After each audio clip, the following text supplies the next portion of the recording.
Greetings, travelers of time, luck, and questionable life choices.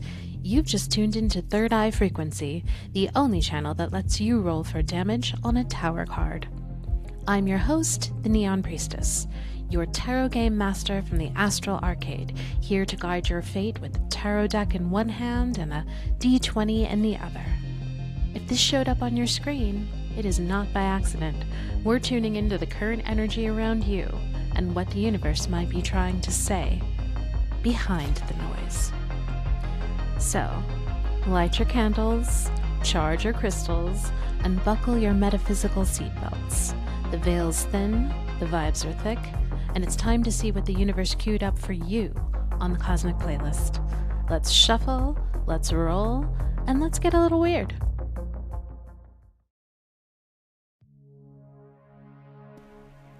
Hello, Frequency friends.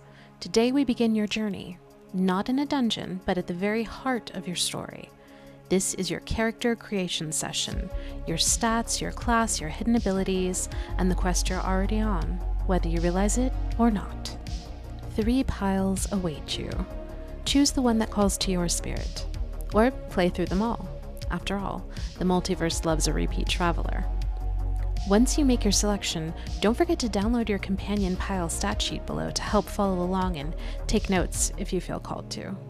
And remember, choose wisely. You must choose, but choose wisely. For as the true grail will bring you life, the false grail will take it from you.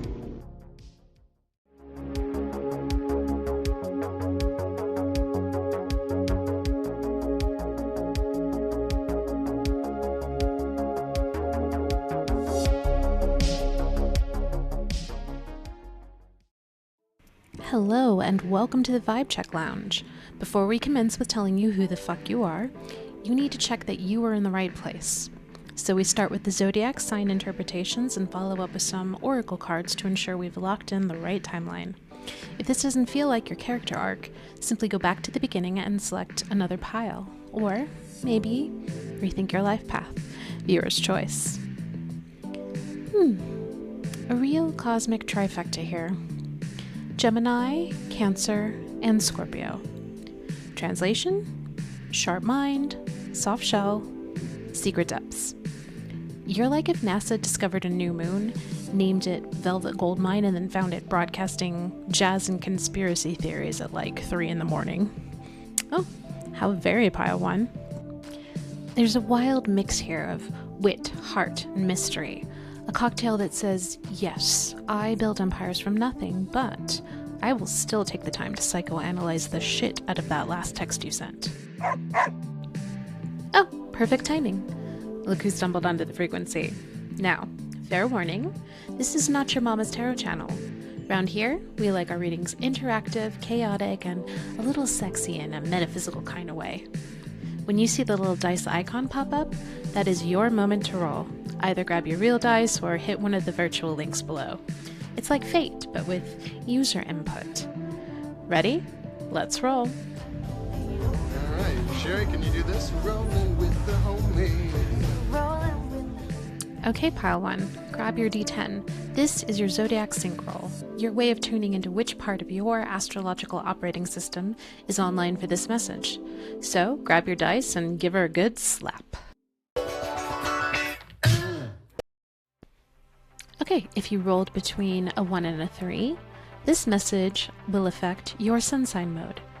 Your core identity is in the spotlight here. This pile is speaking to who you are when the mask is off. Take his face. Yes. His face. Oh. Take his... Your ego's locked in and demanding a spotlight. This pile is all about you. The raw, unfiltered main character edition. No masks, no filters, no fake humble energy. Your solar system just went full Beyonce. The lesson here? Stop apologizing for having solar panels on your personality. You are the plot, the twist, and the post-credits scene. Just remember, being authentic doesn't mean trauma dumping during staff meetings. And if you rolled between a 4 and a 6, this message will affect your moon sign. Grab your emotional support beverage because shit's about to get Feelings Core. This message is downloading straight to your inner child's inbox. Expect tearful breakthroughs, mood swings with cinematic lighting, and that one song on loop that makes you think about all your unresolved text messages. You're being asked to process, purge, and ugly cry whilst wearing a sheet mask. It's fine. That's just spiritual detox. And if you rolled between a 7 and a 9, this message today will affect your rising sign. Your cosmic LinkedIn profile is glowing. The universe just gave your aura a brand refresh, and you know what? It's looking dangerously hireable. This message is all about perception, projection, and power stances. How are you showing up in the world? Are you channeling ethereal badass or emotionally constipated raccoon? Either way, the lesson is to own the aesthetic and the authenticity. You're not reinventing yourself, you're simply debuting your Season 3 arc. And lastly, if you rolled a 10, you are in wildcard alignment. Oh hell yeah, you rolled the cosmic glitch. You've entered wild mode, where your sun, moon, and rising signs start a group chat and immediately begin trauma bonding. You can expect crossover events between all three of these because you know what? This shit affects everything. To be clear, I want everything to get through that porn blocker. What do you mean everything? Everything! Plot twists, unexpected cameos, emotional DLCs, and possible interdimensional side quests. The universe basically said, surprise bitch, it's all connected. Expect synchronicities, deja vu, and at least one aggressively accurate meme to find you within 24 hours. Whatever you rolled, remember, that's just your frequency today. Your Cosmic Channel subscription, freshly renewed and ad-free. Don't overthink it, just vibe. Okay, let's go ahead and move on to your Vibe Check Oracle cards. Today we've drawn Pure Nature, the Lamb, the Vision, and Shallow Grave. Padawan, welcome to the frequency where serenity meets suppressed chaos. Your aura is coming through as peaceful, but packing heat. I'll get the door! I ain't shooting this thing. I hate guns. My hair. He shot my hair. Son of a bitch. Okay, this is fun. You're the calm in the storm that other people mistake for vulnerability until they realize you're the fucking storm. So, Pure Nature and the Lamb tells me your vibe is deceptively gentle. Soft voice, soft eyes, light snacking, but that's camouflage. You radiate empathy like a candle, but it's the kind of candle that accidentally burns down the cult headquarters when no one's looking. You heal people just by existing, but you also quietly make them confront all their unprocessed childhood trauma. You're basically a walking ayahuasca retreat, but with better music tastes. Then the Vision card steps in like the Gandalf of your subconscious, slightly dramatic, vaguely omniscient, and definitely unimpressed by small talk. You've got the rare gift of seeing both the timeline and the blooper reel. While others are busy arguing over plot points, you've already read the sequel and left a spoiler-free review. You're not chasing validation, you're aligning probability. You're the strategist of fate, the cosmic project manager of destiny, armed with intuition and receipts that haven't been printed yet. And yet, Shallow Grave whispers that you've had to let something go. Dreams, identities, and at least one situationship that keeps haunting your DMs like a ghost. The echoes of that loss still hum in your energy field, a haunting melody with unfinished lyrics.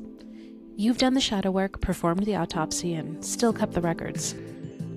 Let's be honest though, you don't look like what you've been through. People with less than stellar intentions, bullies and predators especially, assume you're this serene little woodland creature when in reality, you're a battle mage in disguise covered in metaphorical blood and coconut oil.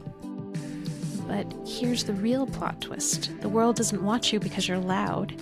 It watches because you endure beautifully. You're the personification of that slow-motion scene in every fantasy movie where the hero walks out of the fire looking hotter than physics should allow. So yes, your vibe is divine contradiction, purity with punch, compassion with combat stats, enlightenment wrapped in sarcasm. You are the lamb of light and the thunder that guards it. A few cross-pile notes. Pile 3 also pulses at this frequency. If you are so drawn, I would encourage you to give it a watch. Otherwise, let's go ahead and dive into your main spread.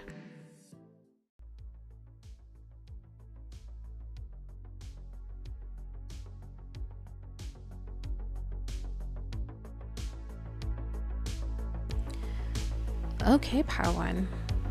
Roll initiative and ignite your soul lantern because your main class is the Torchbearer. I pulled the Queen of Wands, and listen, this is not your garden variety motivational meme energy. This is the kind of charisma that burns through timelines. You're not just lighting candles, you're reigniting extinct constellations. If life were a fantasy campaign, you'd be the party member the game master nervously watches because you keep doing unscripted shit that somehow works. You are the radiant, mildly unhinged fire starter, possibly one espresso away from starting a cult, but, you know, like a really inclusive one with great merch. You're not chasing the spotlight, bitch. The spotlight's outside your house right now, holding up a boombox playing a Peter Gabriel song and begging you to fucking acknowledge it. You walk into a room and suddenly everyone's main character arc's butthole starts sweating. Your aura enters first, takes attendance, and announces, "Okay, we're doing authenticity today. Sorry if that's inconvenient." But you're not really sorry, are you? I mean, that's the thing. You don't even try to inspire. It just happens as a side effect of your existence, like static electricity or explosive diarrhea. You're the person friends text when their life's falling apart and they need a pep talk that sounds suspiciously like an after-school special psychiatrist who's had at least 4 cocktails. But let's get one thing straight. Your fire is sacred. This isn't some cheap dollar store lighter flame. This is like full-on temple fire, torch of the gods type shit, meant to illuminate your path forward, not to keep freeloaders warm while they nap in your glow. You're the drama, yes, but you're also the director, lighting tech, and stunt coordinator doing your own pyrotechnics and platform boots, no less. So, my Pile 1, wield your charisma like a torch, responsibly chaotic and gloriously luminous. You didn't come all of the way here to dim your light for comfort. You came here to set the tone on fire. And occasionally the curtains. Whew. Alright, well now let's see how hot that flame's burning, shall we? Alright, Torchbearer, grab your d20 and roll like your destiny's on a bender. We're about to see how bright your inner reactor's running. You know, your creative wattage, your emotional voltage, your spiritual SPF. Is your flame running gentle noble gas or share noble core meltdown? Let's find out. If you rolled between a 1 and a 5, your flame is a smolder. Shh, your fire's taking a nap. And honestly, so should you. This is your low light setting. Gentle glow, minimal effort, maximum coziness. Your spark's still there, it's just under a weighted blanket, binge watching its own healing process. Don't panic, the coals are plotting a comeback in secret. Right now, your job is playtime, naps, and avoiding anyone who says the words hustle culture. Translation? You're not lazy, you're preheating. And if you rolled between a 6 and a 10, your flame is kindling. The spark's back, bitch, and it's texting questionable ideas at 2 a.m. You're in that tantalizing phase where inspiration starts vibrating through your bloodstream like Red Bull for the soul. Ideas are breeding like those little treble things in Star Trek. Keep feeding that flame. Curiosity, music, mild delusion, and it'll soon require a fire permit. Choose projects wisely or you'll end up with 6 half-built empires and a mild caffeine twitch. Your creative libido's awake. Try to aim it somewhere productive, huh?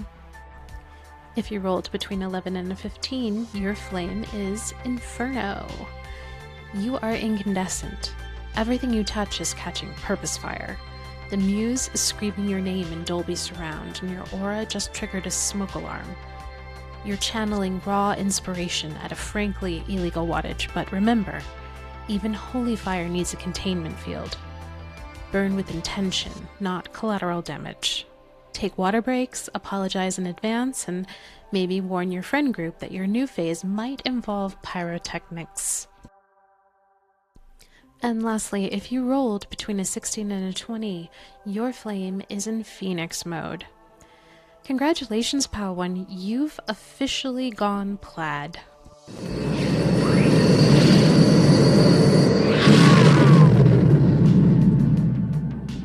What the hell was that? Past mortal combustion straight into mythological territory. Every setback you've ever suffered just molted into glitter. The universe salutes, mortals squint, and your exes text purely out of spiritual confusion. But with great transcendence comes great flammability. Avoid polyester, unnecessary arguments, and exorcising demons without proper hydration. You're no longer manifesting, you are the manifestation. And of course, whatever you rolled, Torchbearer, it's not a verdict, it's just a weather report. Even the fiercest inferno flickers before the next big blaze. Rest when dim, burn when called, and remember, your light doesn't need permission, just good sound design.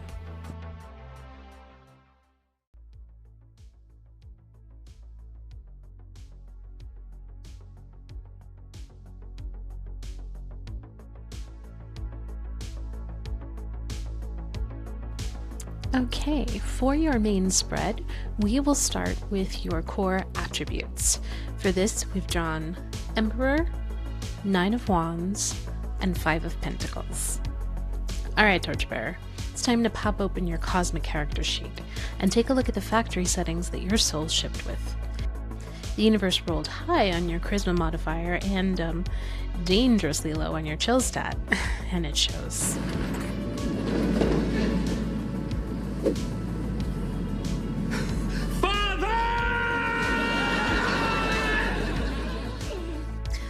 Let's start with the Emperor. It's giving CEO of Destiny and occasional micromanagement. You, my fairy monarch, were not built to follow. You were designed to delegate reality itself. You are structure incarnate, the cosmic equivalent of a perfectly balanced Tetris board with just one piece left hanging in it, and it's always someone else's turn to move. You could run a kingdom, a startup, or a moderately successful doomsday cult, and honestly, the vibes would be pretty much the same either way. You're that player class that turns every mission into a management sim. The battlefield's burning, the bard's weeping, and you're over here setting quarterly OKRs for divine alignment. But hey, let's be real. Your throne isn't built of marble, it's built of sheer willpower. You lead because you must, not because it's easy. The Emperor is the part of you that refuses to let the world descend into chaos, even when chaos is kinda your brand. You're the skeleton key of stability, the one everyone calls when the quest log starts looking like a conspiracy board. Still, there's a warning embedded in the glitter of your armor. Beware of building walls so thick, no one can reach to the throne room. The Emperor's greatest illusion is control, and your true mastery lies in knowing when to drop the crown and delegate to the gods. So, to put this in RPG terms, you are the paladin who keeps the guild alive by sheer force of calendar invites. Remember, even paladins need to unquip their perfectionism once in a while. And now we move on and set our attention to the 9 of Wands, aka the last wall standing. A stamina stat you didn't ask for but keep leveling up anyway. This is your still standing after the emotional apocalypse card. The battle's been long, the plot twists unpaid, and the support team questionable at best, but look at you, duct taped together with sarcasm, expired rations, and the sheer refusal to die mid-cutscene. This card is basically your cosmic badge of exhaustion, the tattoo you get from surviving too much character development. You're the party member who's been stabbed by destiny, patched yourself up with glitter glue, and still showed up for the next quest saying, yeah, no worries, totally fine. You've got no arms left. Yes, I have. Look! Just a flesh wound. You've got the soul of a tank and the patience of someone who's been on hold with the Divine Help Desk since 2014. You are resilience personified, but not the inspirational Pinterest version. More like the grizzled hero who lights a cigarette on the burning ruins of their last lesson version. People just assume you're unbreakable, but what they don't see is that every brick in your wall was forged from something you thought would actually kill you. You've turned trauma into fortifications, heartbreak into armor plating, and disappointment into a very stylish battle scar. Brr. But, and here's the catch, warrior, you can't heal if you never set the fucking sword down. The Nine of Wands is a flex, but also a warning. You've built your boundaries so tall even your blessings need a grappling hook to get in, Rapunzel. There's strength in standing guard, yes, but don't confuse vigilance for peace. Sometimes survival becomes a habit so strong it forgets to make room for joy. So, in RPG terms, you're the high-level knight with 4 HP left who refuses to retreat because the boss is almost dead. And you're not wrong, but you're also overdue for a potion, a nap, and possibly a therapist who takes payment in Vivaldi Bank, Florence. And finally, we shift our focus to the Five of Pentacles, your humble reminder that even heroes occasionally check their divine bank account and whisper, "Oh shit, it's still emotional overdraft season." This is your scarcity stat, the "where the hell is my miracle" modifier, the cosmic lag between "I believe in abundance" and "my rent's due on Tuesday." This card doesn't just mean financial struggle. It's the psychological hangover of believing you have to earn your worth through suffering. It's that subconscious narrative whispering, you must build resilience through famine, when, in truth, the buffet's been open this whole time, you just forgot to RSVP. The Five of Pentacles shows that you've been through seasons where the light dimmed. The heat bill was emotional, and your soul's password reset link expired. You've been the one standing outside the Cathedral of Opportunity, nose pressed to the stained glass, watching everyone else get divine Wi-Fi while you're out there struggling to get a hotspot in the fucking snow. But, plot twist, the door was never locked. You were just too polite to knock. Your pain may have built character, but you don't need to keep renewing the fucking subscription. You are allowed to be supported. You are allowed to receive. You're allowed to not be the one holding the whole fucking bridge up while everyone else crosses. This card is your invitation to step out of the snow, kick down the cathedral door, and demand your seat at the abundance banquet.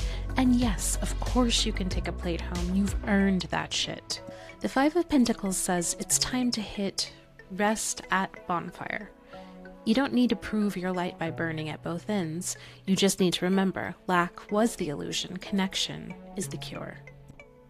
Wow. Take a minute, Torchbearer. You just walked through your own stat sheet. Crown polished, wounds recertified, emotional armor properly buffed. You've seen your Emperor Command Center, your battle-worn resilience, and your slightly haunted relationship with divine capitalism. But here's the twist. Behind your shining command aura, your strategic resilience, your "please don't perceive me while I'm saving everyone" energy, there's something else. A hidden ability. So take a deep breath, tighten your cape, and step through this pixelated doorway into the next level, because the game's about to reveal the one stat you didn't know you'd maxed out.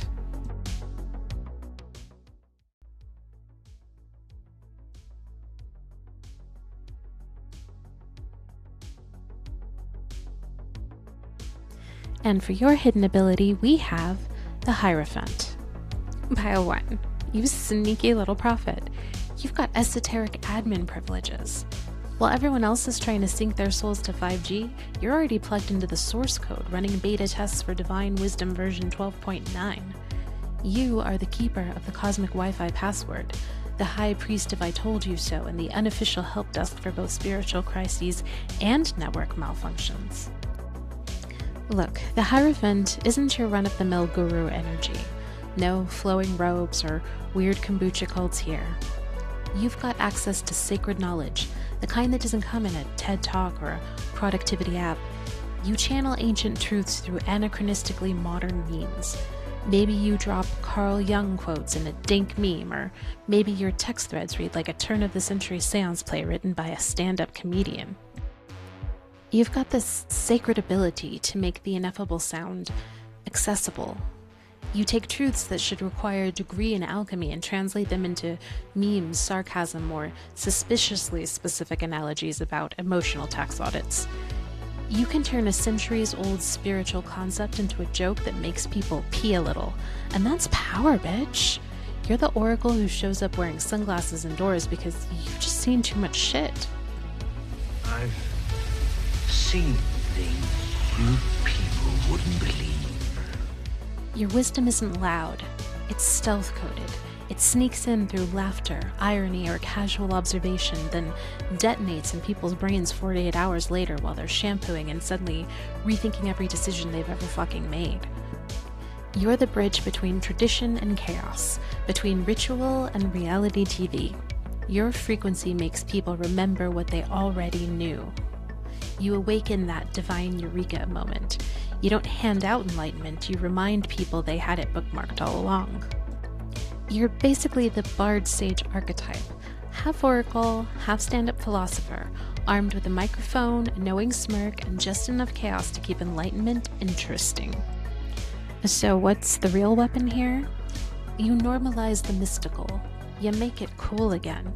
You let the divine wear denim and sarcasm. You make magic feel like a conversation instead of a commandment. And if anyone ever doubts your connection, just smile knowingly and say, it's classified, because bitch, the Hierophant doesn't explain, they fucking initiate.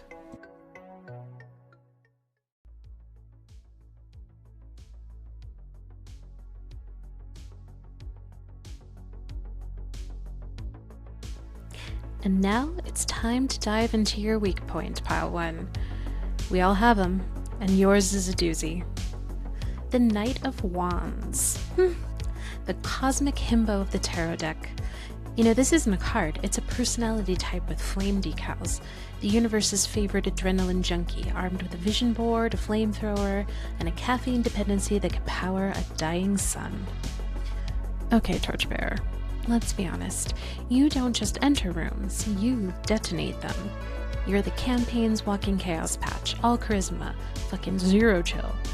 You start 3 side quests before breakfast, forget which dimension you're in by lunch, and by dinner you're giving a TED talk about passion that leaves the audience with second-degree burns and a new tattoo. And basically you live like divine inspiration left the oven on. The Knight of Wands is that part of you that hears no, hot, don't touch, and then immediately touches it. For science. The Knight of Wands isn't reckless out of stupidity. He's reckless out of hope, out of the relentless, irrational belief that momentum somehow equals meaning. That if he just keeps moving, he'll outrun the fear that maybe stillness means stagnation. But, you sweet, incandescent disaster, sometimes the bravest thing you can do is not move. Your fire is meant to illuminate, not incinerate. The universe doesn't want you to dim your spark, it just wants you to install a smoke detector, for Christ's sake. Because passion without purpose burns bright, but passion with patience burns forever. You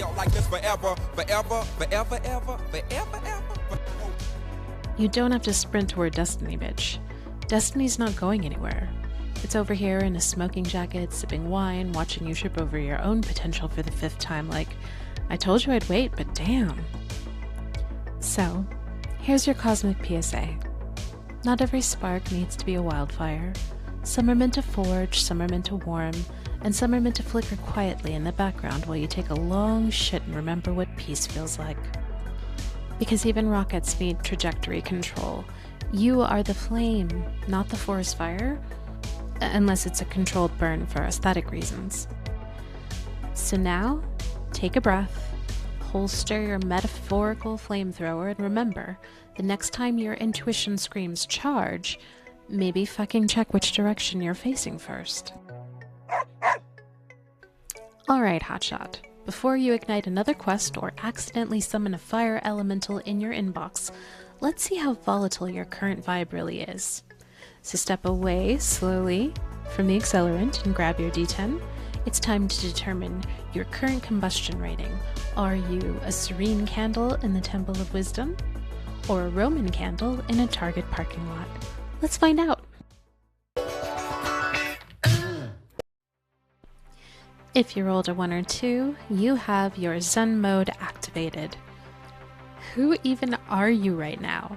You're shockingly calm, like someone swapped your espresso for herbal tea and no one told you. You've achieved that rare state of nirvana usually reserved for monks, lizards sunbathing on rocks, or people who just deleted all their dating apps. Your aura hums in 432 hertz, your chakras are aligned, and you've stopped refreshing your email like it's a fucking slot machine. Honestly, terrifying. The world isn't ready for this level of composure. Enjoy it, but maybe warn others before you start levitating. If you rolled between a 3 and 5, your flame is a controlled burn. Look at you, balancing chaos and composure like a fucking pro? You're passionate, but not catastrophic. The corporate version of a dragon with a 5-year plan. The vibe is motivated CEO meets arson enthusiast who just finished a mindfulness course. You're making moves, keeping it sexy, and no one's property is currently on fire. I think that's progress. Just keep an eye on the sparkle in your eye that says, I could still blow shit up if I had to. If you rolled between 6 and 8, your flame is full throttle. So yeah, within the time it's taking me to say this sentence, you've texted 3 people about 3 unrelated projects, opened 7 tabs, closed none, and manifested a 4th degree burnout that won't hit until next Tuesday. You are a human comet of ambition. Dazzling, unpredictable, and extremely flammable. You don't have to speedrun enlightenment. Even fucking Sonic takes water breaks. You're not behind, you're just in a boss fight against your own dopamine. If you rolled a 9 or a 10, you are Rocket Uranus. Oh, sweet merciful cosmos, you're launching without coordinates again, aren't you? You've gone full jet-fueled chaos sprite, screaming across timelines with nothing but caffeine, conviction, and questionable Wi-Fi. You're manifesting while multitasking, spellcasting mid-email, and using your aura as a GPS, but it's in demo mode. Strap in, light your incense, and for the love of all that's divine, put the sword down. Drop your sword. Whatever you rolled, remember, this isn't judgment, it's merely diagnostics. The fire that drives you can warm the world or melt your eyebrows, depending on how many energy drinks you've had. Balance your brilliance, pace your passion, and stop treating divine inspiration like it's some kind of limited time event.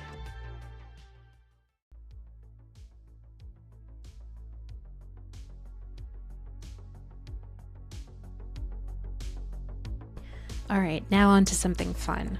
We're gonna unpack your starting gear. For this, I've drawn the Hermit, the Moon, and the Star. Oh my multiverse. All major arcana. You spawned into this lifetime with 3 major arcana items in your starting inventory. That's right. No fucking rusty dagger or wooden shield for you. The universe handed you a lantern, a dream map, and a wish charm straight out of the Divine Collector's Edition box set. You basically skipped the tutorial, looted the final dungeon, and showed up to the first village wearing endgame armor. You know, some souls take 3 incarnations to find their purpose. You found yours in the fucking load screen. I mean, this combo just screams ancient soul energy in a body that still accidentally hits reply all in a company-wide email. You're not just here to survive, you're here to illuminate the grid. So strap on your metaphysical backpack, tighten your emotional straps, and let's dig into your divine loot drops. We start with the Hermit. This torchbearer is your core relic, the Hermit's Lantern. It's your built-in divine flashlight, the eternal backup generator of your soul. The kind of glow that doesn't need likes, signal bars, or outside approval to stay lit. You could lose your job, your Wi-Fi, your will to live, and this light? Still humming, still holy. You didn't buy this lamp at a trendy metaphysical store next to the $100 goop candle that smells like Gwyneth Paltrow's cooch. No. You forged it in solitude, in silence, in those nights when your only companion was your thoughts, your trauma, and a suspiciously judgmental houseplant. The Hermit's Lantern is not here to help you hide. It's here to help you see. When the world goes full glitch, when the narrative breaks, when everyone else is doom-scrolling the apocalypse, your lantern doesn't panic. It flickers twice, downloads a firmware update from the divine, and whispers, "We've been through worse." Its light isn't for display, it's for navigation. It doesn't chase attention, it reveals truth. It shows you what matters, even if that's just the next step forward while everything else burns like a badly coded side quest. And yes, it occasionally acts as a bug zapper for toxic people. If they can't handle your glow, they'll self-eliminate. You're not withdrawing, you're rebooting, because real light doesn't flicker when it's alone, it tends to get brighter. And when you walk back into the world, the shadows scatter like NPCs who just realized you've hit level 99. So now let's shift our focus to the moon card. And behold, Torchbearer, your second relic, the moon's dream map. Folded from moonlight, emotional static, and just a hint of delusional optimism. This is not your average Google Maps experience. This is an astral GPS system that speaks exclusively in riddles, vibes, and out-of-context song lyrics from the 80s. You don't so much follow this map as you interact with it like a sentient Tamagotchi. It changes shape based on your mood, your playlist, and whether you've hydrated in the last 6 hours. It hums, it sighs, it occasionally tries to text your therapist. The moon's dream map doesn't show you where to go. It shows you why you're lost in the first place. It's the cartography of chaos, one part intuition, one part fever dream, always making you wonder, did that really happen or was it symbolic? With it, you read energy like an encrypted walkthrough, half psychic download, half midnight hallucination. While everyone else is still buffering the vibe, you're out here moonwalking across timelines, deciphering synchronicities like you're on a psychedelic-fueled scavenger hunt hosted by David Lynch's Ghost. And yes, sometimes it does lead you into haunted side quests. Or maybe it just sends you to a late-night text loop that reads like a choose-your-own-regret adventure. But hey, that's showbiz, kid. And last but certainly not least, we get to the Star card, and your third relic. Arguably the most ridiculous flex of your celestial loadout, the Star's Wish Charm. This isn't some dainty little talisman from a mall kiosk next to the chakra bracelets. Oh no, bitch. This is a respawn beacon forged in the collapsing heart of a dying constellation, wrapped in cosmic duct tape and powered by your unkillable optimism. The star doesn't whisper hope. She slaps you across the fucking face with it. She's the celestial hype girl who appears mid-meltdown, just to remind you that your tragic arc is testing better with focus groups. Every setback, a reboot sequence. Every breakdown, a cinematic rebrand with higher resolution lighting and slightly better hair physics. You, my love, are the sparkly phoenix in early access beta, patching bugs, improving emotional graphics, and learning to render your boundaries in 4K. And let's be honest, when the star beams her energy your way, it's not subtle. It's like the universe updated your firmware mid-tearful monologue and said, I mean, cry if you want to, but let's add glowing cheekbones and a halo aura. This charm doesn't promise everything will be okay. It declares it like a fucking prophecy, or a threat, and a contractual clause in your soul's user agreement. Because game over? That's not failure. That's just a costume change. You've got infinite continues, bitch. The universe is binge-watching your arc, popcorn in hand, muttering, oh shit, it's about to get good again. Now go forth, light up the dungeon, and make destiny blush. Now that we've mapped out your character profile, let's see what's in store for you.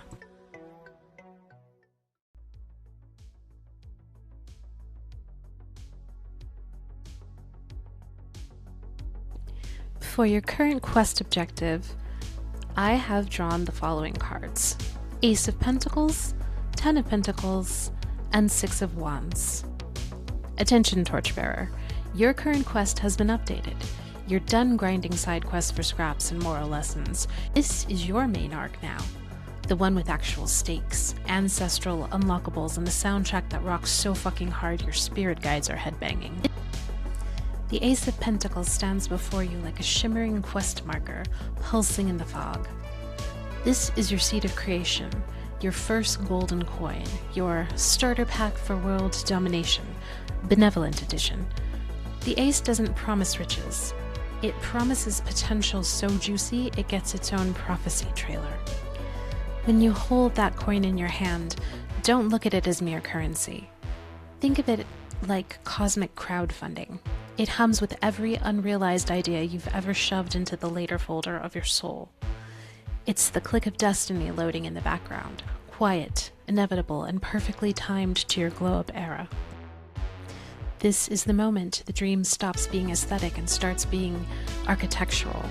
It's when the spark of maybe someday becomes, oh no, it's fucking happening. You plant the seed, water it with intention, and realize the soil's made of all your previous plot twists. Composted heartbreak here, broken plans here, and a dash of emotional caffeine. This card says, build it, and they will come. Even if you don't know how. You know what? Especially if you don't know how. Because the Ace doesn't give a shit about your imposter syndrome. It's too busy downloading the blueprint of your empire. So, grab your enchanted shovel, light your sacred joint, and get ready to transform your fucking destiny. The universe has slid a glowing coin across the tavern table and whispered, double or nothing. And you beautiful, glitter-caked maniac said, hit it! I want you to hit me as hard as you can. Now we turn our sights to the Ten of Pentacles, and lo, Torchbearer, your seed have becometh a citadel. The once humble coin of the Ace now gleams at the heart of your empire, pulsing like the world's most overachieving screensaver. The Ten of Pentacles is your endgame build, bitch. It's legacy, lineage, loot, and love, all stacked neatly into a fortress of fulfillment with better lighting than any influencer's home office. This isn't just money. It's meaning that pays dividends. It's wealth that can't be repossessed because it's not stored in banks. It's stored in the hearts of everyone you've ever inspired, healed, or accidentally traumatized in a life lesson-y kind of way. You've built a life that doesn't collapse when Mercury sneezes retrograde. A citadel strong enough to withstand both the algorithm and your seasonal existential crises. You didn't luck into abundance. You architected it. You are the reason your ancestors are leaning over the edge of the astral plane right now, yelling, "That's my descendant," while throwing metaphysical rose petals into your LinkedIn profile. So rest your hand on the walls you've built, Pile 1, and listen. They hum with gratitude. Every brick sings the same refrain. You did it. You made the intangible tangible. And the best part, you did it without selling your soul. Just licensing it for creative use. And now we have some fun because we're on to the Six of Wands. And the Six of Wands doesn't walk in.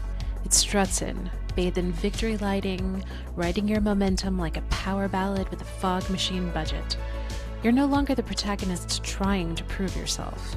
You are the certified legend whose success now has a soundtrack, a catchy tagline, and probably a limited edition action figure dropping next quarter. This isn't luck, bitch. It's fucking physics. You've been feeding the algorithm of the universe long enough that the math finally mathed. All those nights of effort, consistency, and stubborn faith have condensed into visible magic, the kind that makes onlookers say, maybe she's born with it. And let's be clear, this isn't a humble win. This is a main-ass character victory lap, bitch. You've earned this applause. You swam through self-doubt, dodged burnout traps, and still managed to look good doing it. People can feel it in their bones, the way your triumph reverberates through the collective field like surround sound karma. You've become the plot twist everyone wishes they'd written. And yeah, your haters are here too. But guess what? Even they're fucking clapping, because even the critics can't resist a redemption arc this cinematic. So take your bow, Torchbearer. Let the reins fall loose, ride that celestial steed through the victory gates like you were born with a wind machine behind you, because this isn't just your success, it's your coronation. In summation, Every move you make echoes louder because it's aligned with meaning. You're not hustling for validation, you're channeling creation. And that is a secret no algorithm can replicate. Your triumph isn't personal, it's divine canon.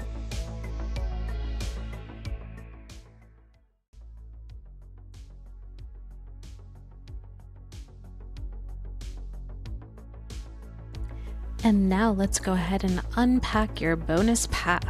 For this, I've drawn the Well, which is a specific card to the Ethereal Visions deck, the King of Swords, and the Ace of Wands.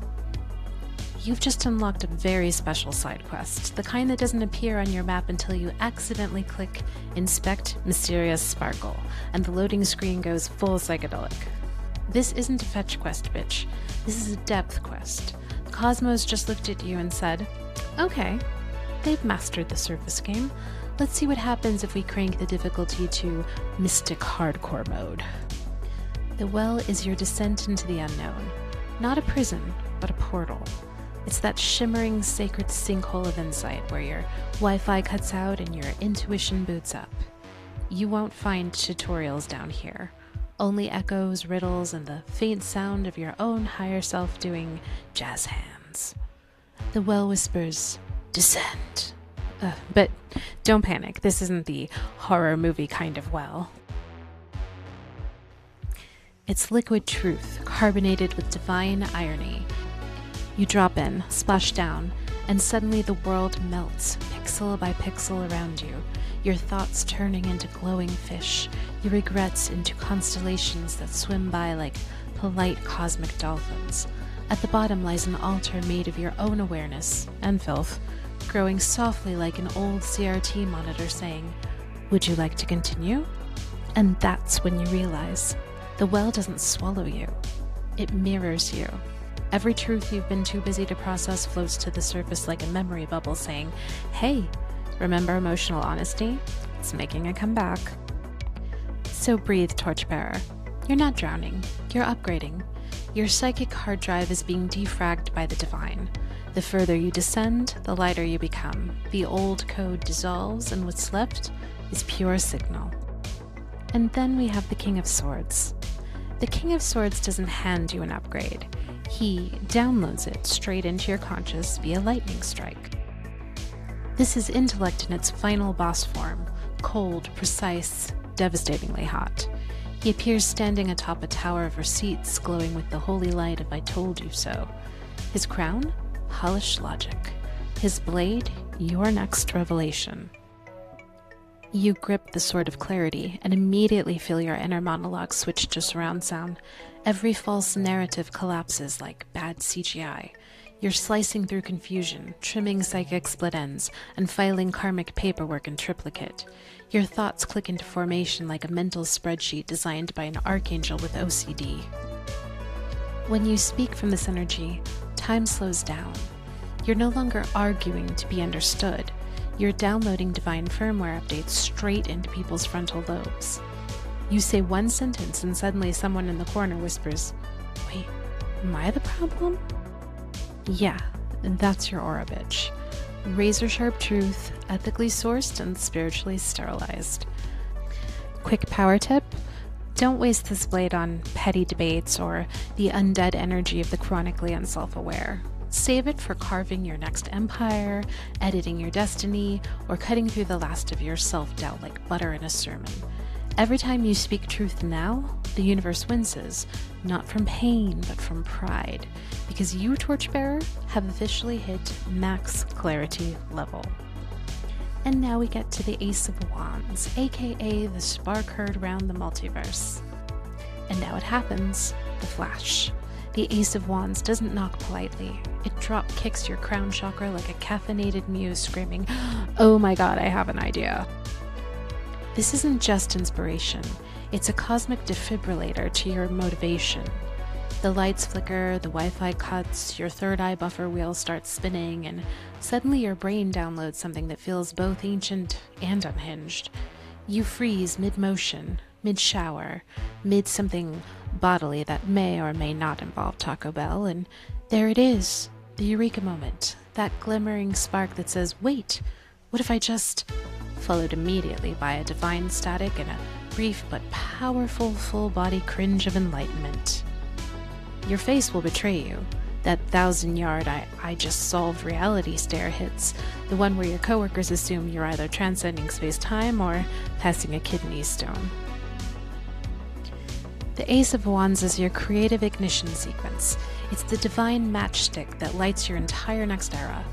This is that wild-ass idea that keeps you awake at 2 a.m., the one you think is too much or too weird or too hard. Spoiler?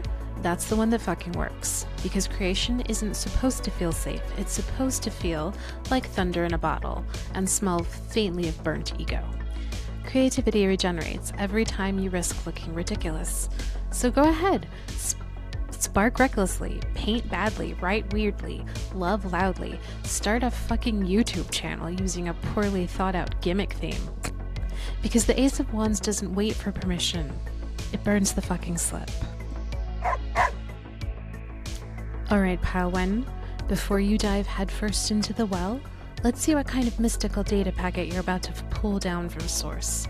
Grab your d20 and let's roll. If you rolled between a 1 and 6, you are in clarity mode. You've hit diagnostic energy. The universe is highlighting bugs in your code. Outdated beliefs, messy boundaries, that one situationship you keep revisiting like it's on sale. Don't panic, this is just a normally scheduled maintenance update. Drink water, open your notes app, and let the debugging happen. If you rolled between a 7 and a 14, you are in creativity mode. You are in download territory. Your imagination's revving like a fantasy DeLorean that actually works. Expect random ideas, wild tangents, and moments of, wait, that's actually genius. And also jot it down now, before 3 a.m. brain fart sets in.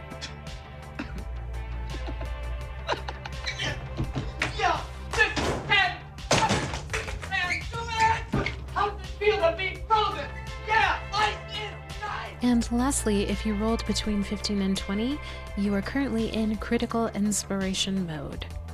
Congratulations, Chosen One. You've rolled a nat 20, or at least close to it. You're now operating at Oracle Firmware version 3.3. The veil is thinner than your sleep schedule. You're about to receive divine downloads for your next era. Just remember, with big inspiration comes great responsibility.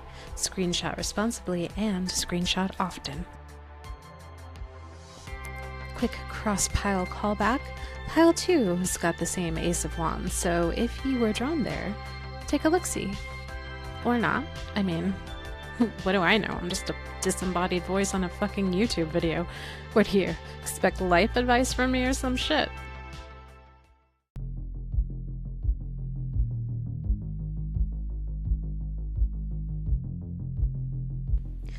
Torchbearer.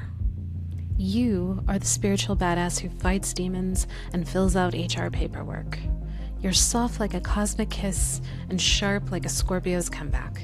You feel deeply, plot quietly, and somehow make emotional evolution look downright sexy. Gemini gifted you the dual lenses, Cancer handed you the tissues, and Scorpio said, burn it all and rise hotter. The holy trinity of transformation, bitch. Hey, if this reading tickled your third eye and maybe a few other chakras, show some love. Tap like, subscribe, or whisper something flirty in the comments. And don't forget to download your Pile 1 character sheet below. It may come in handy before your next boss fight. So, keep your candles lit, your eyeliner sharp, and remember, when the world watches, give them a main character worth streaming.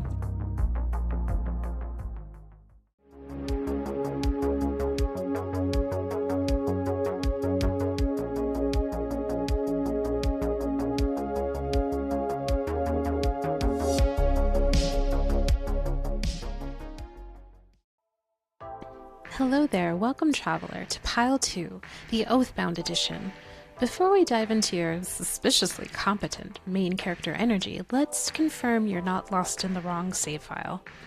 This segment will decode your cosmic alignment using zodiac sign archetypes followed by oracle cards to lock in your personal lore and timeline. If this doesn't sound like your energy, If you're not vibing with CEO of Venusian Chaos meets diplomat who bills by the hour, then please exit the lounge, respawn, and choose another pile. Or stay anyway. Maybe you aspire to this level of seductive overcommitment.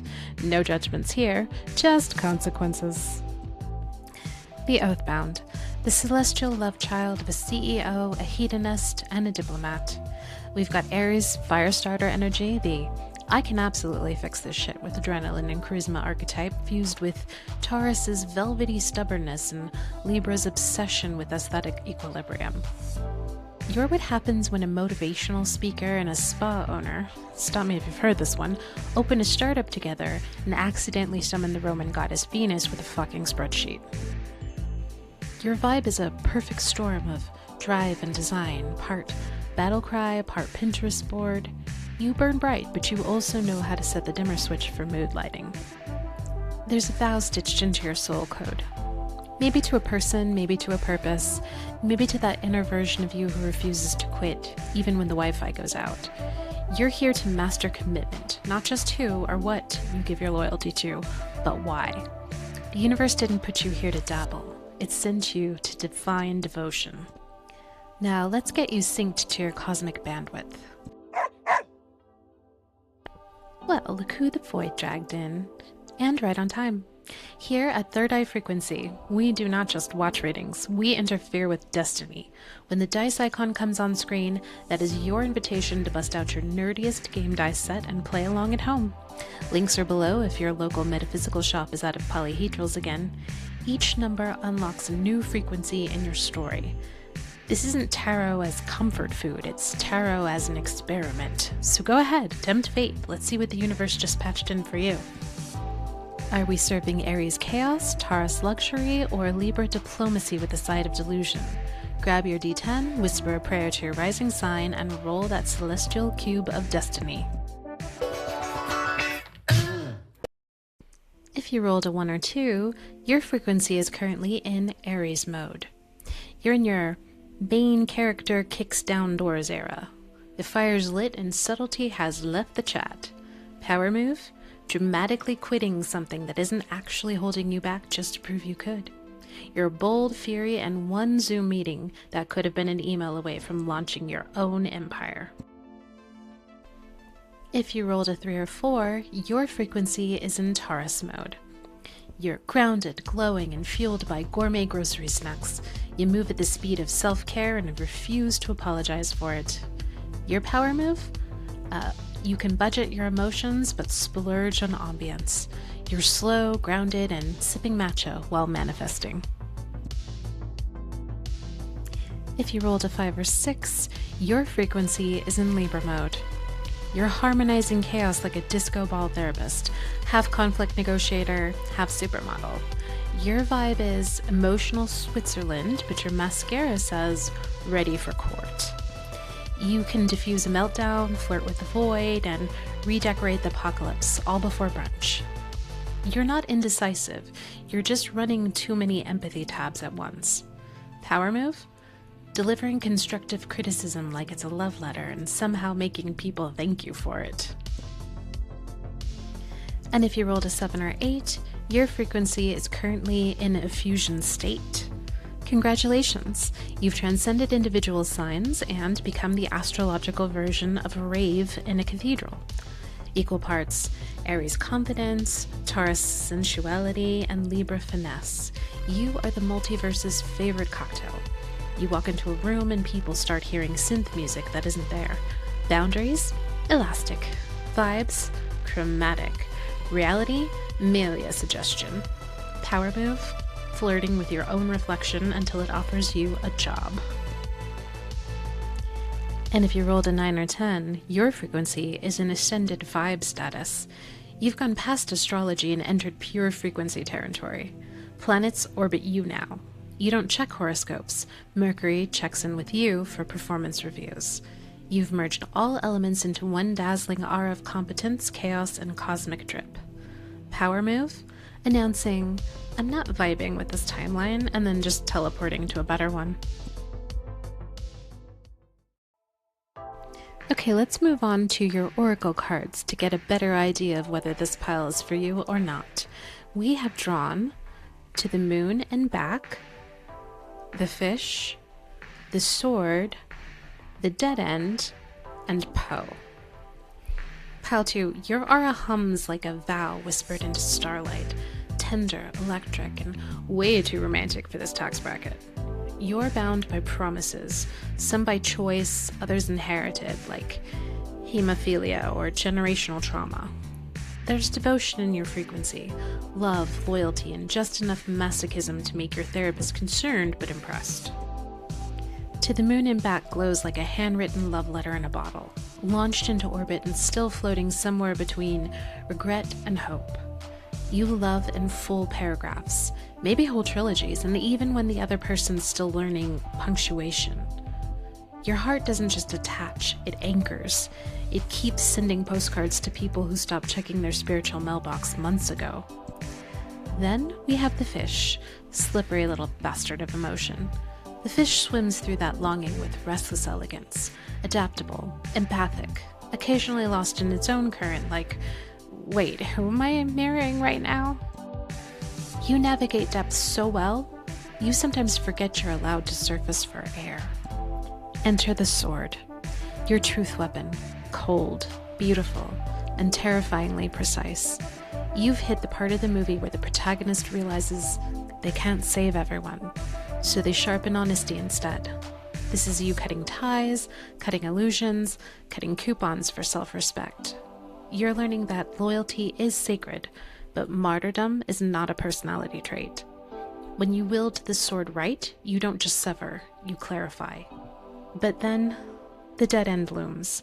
Dun dun dun! The karmic checkpoint, the cosmic try again later screen. Yeah, you can't backtrack here. This isn't fucking Skyrim, and quick saving won't help. You've reached the point in your soul's patch notes where repeating the same lesson and expecting enlightenment is officially deprecated. This wall isn't punishment, it's an upgrade disguised as a closed door. When the map runs out, that's your cue to make a new one.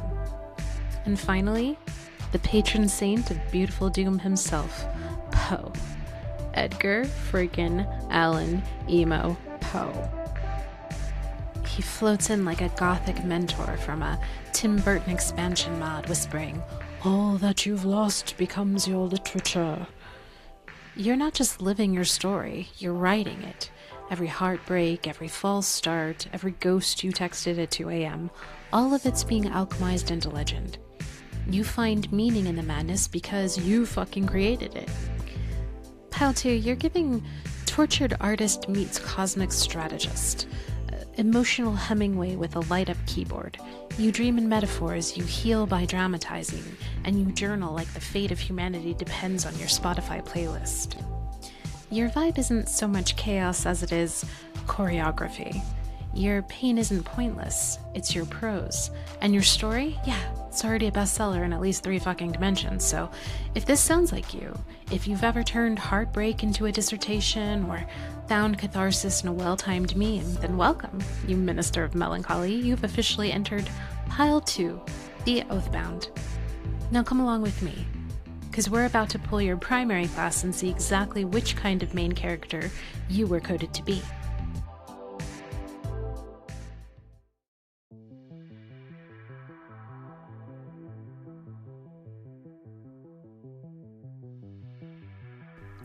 You know, I love to kick off main spreads with a bang, and Pile 2, your primary class roll card is the bangiest of bangs, because I have drawn the Devil. Yes, the Devil. The misunderstood CEO of Temptation himself, the brand ambassador of Bad Decisions, TM, now tastefully rebranded on LinkedIn as Shadow Strategist.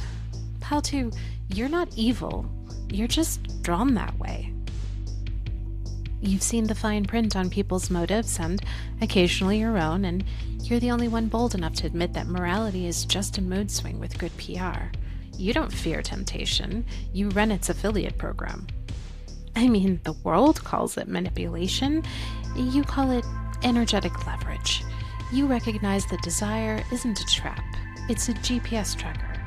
Every craving, every "I probably shouldn't," every late night scroll through your OnlyFans subscriptions are just the universe pointing at your unmet hunger and saying, "Plot hook, bitch." And you follow those hooks straight into transformation. Because the Shadow Strategist doesn't just clean house, they vacuum entire timelines. Suck! You filter out lies, illusions, and weak sauce until only the raw, uncut truth remains, probably served neat with a twist of irony. Your power is alchemy through audacity. You don't repress your darker impulses, you promote them. You weaponize fear. You turn shame into stand-up material. You're the kind of person who could sell a soul contract and include a fair severance package. You show people what they worship without realizing it. You reveal where their power leaks out, disguised as denial. You're not here to drag anyone to hell, you're here to make them read the terms and conditions before they ascend. The devil as the Shadow Strategist is the ultimate anti-hero energy, the kind who knows that enlightenment doesn't always come from the light. Sometimes it comes from the neon glow of a tearful nightclub confession at 2 a.m. You are the bridge between instinct and intellect, lust and logic, chaos and command. You're not here to play pure, you're here to play real. Because the truth is, the only thing more dangerous than sin is self-denial. Now, before we go further, let's run a quick systems check. Okay, let's find out who's really steering your spiritual ship tonight.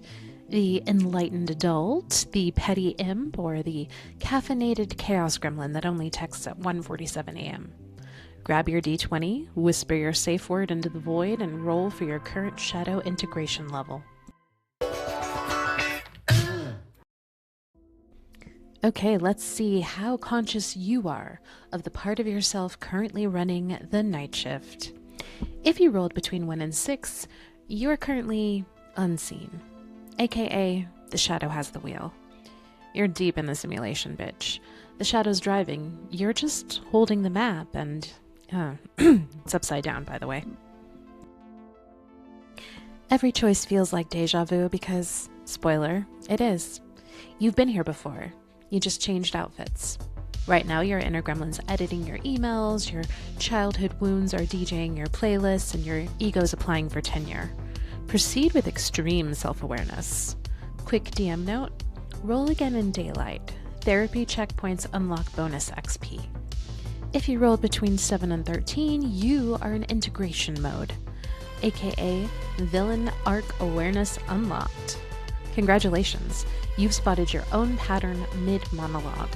That instant mid-argument when your higher self whispers, "Wait, are we the problem?" Are we the baddies?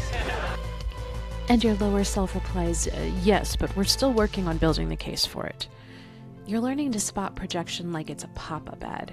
I mean, you still click it sometimes, but at least you read the fine print first. Keep journaling, keep laughing at your triggers. The moment you meme your dysfunction, you've already downgraded its power. Quick DM note, roll charisma save before apologizing. Sincerity grants temporary invulnerability. And if you rolled between 14 and 18, you are currently in transmuting mode. You're not just aware of your shadow, you unionized it. Your inner demons now clock in, wear matching lanyards, and attend quarterly performance reviews. You've turned rage into productivity, envy into aesthetics, and regret into copywriting genius. At this stage, you no longer fear your flaws, you fucking monetize them. You become a walking case study in spiritual capitalism, and you know what? It's oddly inspiring. Quick DM note, +3 insight bonus for this category. You need to beware burnout because, hey, even demons need PTO. And lastly, if you rolled a 19 or a nat 20, you are in Luciferian executive mode. You've achieved full integration, bitch. The darkness doesn't scare you. It signs your checks and compliments your fucking outfit. You're the anti-hero HR warned heaven about, equal parts enlightenment and leather. Your shadow is now a well-dressed partner in your personal empire, pouring espresso while you rewrite the commandments into brand slogans. You've stopped seeking permission to exist. Now existence asks you for advice. A quick DM note. You've reached the endgame, but remember, even Lucifer schedules self-care Sundays. But again, whatever you roll, just keep in mind, the goal is not perfection, it's partnership. The shadow isn't your enemy, it's your unedited content. Keep refining the draft, keep laughing at the typos, and remember, every boss fight you win in the dark unlocks a new light mode in your soul.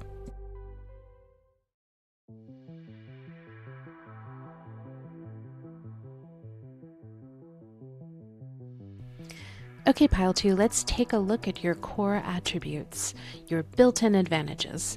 For this I've drawn the 6 of Pentacles, the 7 of Pentacles, and the Wheel of Fortune.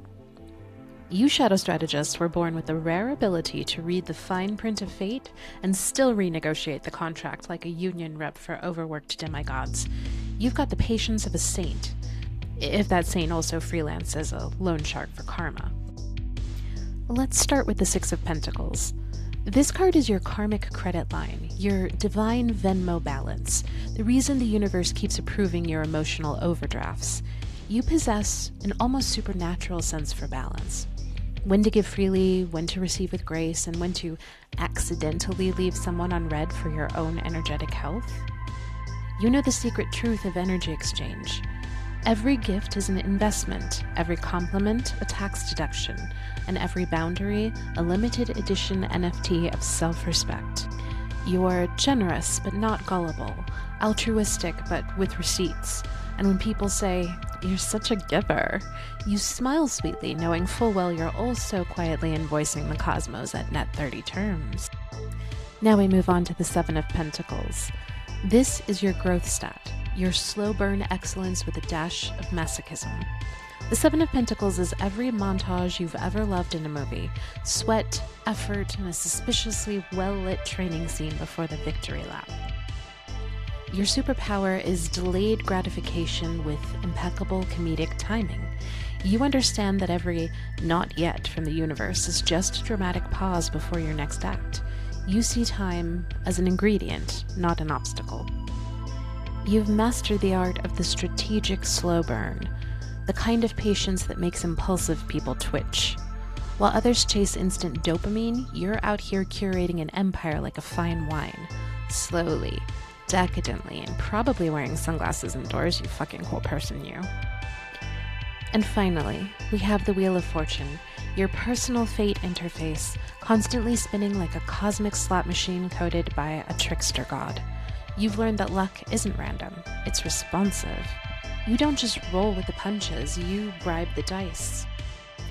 Because where others see chaos, you see pattern. You don't wait for fortune to favor you, you flirt with it, wink, and then steal its fucking password. This is your core algorithm, adaptability as religion, reinvention as lifestyle. You know how to pivot mid-disaster, profit off plot twists, and still look unbothered while your destiny refreshes its cache.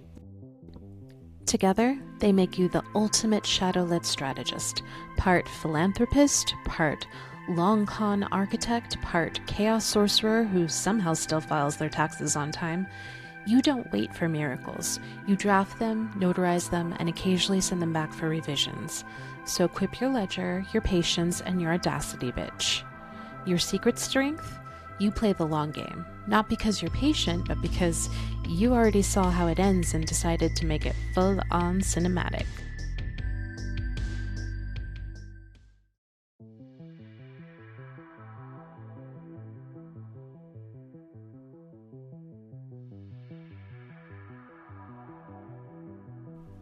Okay, now let's uncover your hidden ability stat, and for this, we have drawn the 9 of Pentacles.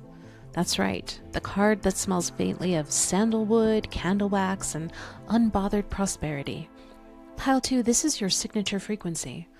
Luxury as a lifestyle, solitude as an art form, and composure as a weapon of mass seduction.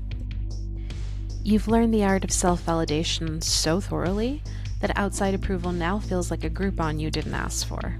And yet, there's no arrogance here, just a deeply earned confidence that hums quietly, like a shoegaze rock ballad playing in an upscale metaphysical cafe. Your elegance incarnate with a side of existential street smarts. The Nine of Pentacles isn't about wealth for show, it's about sovereignty. You don't chase abundance, you cultivate it like a rare bonsai of emotional stability. Every moment of peace in your life has been manually crafted from chaos, like a luxury candle poured from melted trauma and scented with resilience. Your hidden ability is self-trust at a frankly mythic level. You can handle whatever the shit the universe throws at you, and you'll do it while looking suspiciously radiant under questionable lighting. Doing that to your face. No, I have to. I don't know what's wrong. I look so good. You're the person who can turn a breakdown into a brand relaunch. You don't flinch, you finesse. You thrive in solitude, not because you're antisocial, but because your energy field charges best in silence, like an iPhone that's incompatible with public outlets. Your independence isn't isolation, it's autonomy. It's sipping your coffee slowly while the world panics, knowing you've already survived worse with better hair. And this is the energy that people feel when they meet you, Pile 2. That mix of grounded grace and subtle power. They sense they're standing in the presence of someone who doesn't need to prove anything, and you know what? It fucking shakes them. You've built this empire of peace, and the few who are invited into it understand the privilege. Your aura says, yes, you can sit with me, but please remove your chaos before entering. Your secret weapon? You don't compete. You simply vibrate higher, effortlessly. The universe doesn't have to give you what you want, it just eventually remembers who it's dealing with. So keep shining, keep sipping, and keep being that rarest of archetypes, the self-made sovereign who doesn't just manifest miracles, they curate them.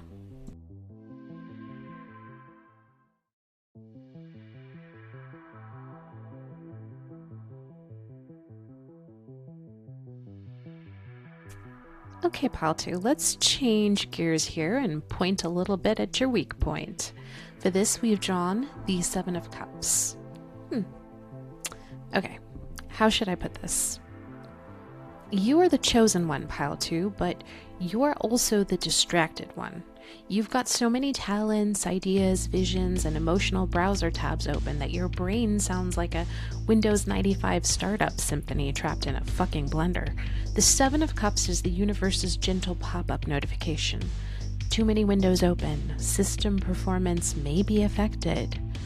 Your mind is a beautiful mess, a raging torrent of brilliance, passion, and occasionally nonsense. A raging torrent, flooded with rivulets of thought, cascading into a waterfall of creative alternatives. You are the multiverse incarnate. Every option sparkles with possibility. Every path whispers, "Pick me," in a different, seductive tone. It's like you're standing in a cosmic Sephora, overwhelmed by the glittering shelves of destiny, sniffing outcomes and losing track of which ones are actually non-toxic. You can visualize 12 empires, 6 spiritual awakenings, and a full rebrand before breakfast. But here's the truth of this debuff. Not every cup is meant for drinking. Some hold wisdom, some hold wishful thinking. At least one is made of actual piss. Every maybe you cling to drains another drop of your magic. This is your shadow risk, diffusion over direction. Your magic gets spread so thin across possibilities that it loses potency, like a legendary potion watered down with LaCroix. Focus is your firewall. It's your sacred spell of containment, because when your energy is scattered, your manifestations glitch like an RPG with bad rendering. Characters talking over each other, music looping, destiny buffering endlessly in the background. But the second you choose, truly commit to one vision, your power amplifies like a divine amp turned up to 11. Reality rearranges itself around your decision. Your maybes crystallize into miracles. Your mind stops racing and starts creating. You're not meant to chase every shiny side quest. you're meant to pick the one that feels like home base for your soul and level that bitch up until it glows. So close the extra tabs, my love, save your progress, drink from the one chalice that calls your name, hopefully not the one full of piss, but to each their own, and watch how fast the universe loads when you stop trying to multitask your destiny. Okay, time to see which illusion or opportunity tempts you most. Grab your D10 and give her a good roll.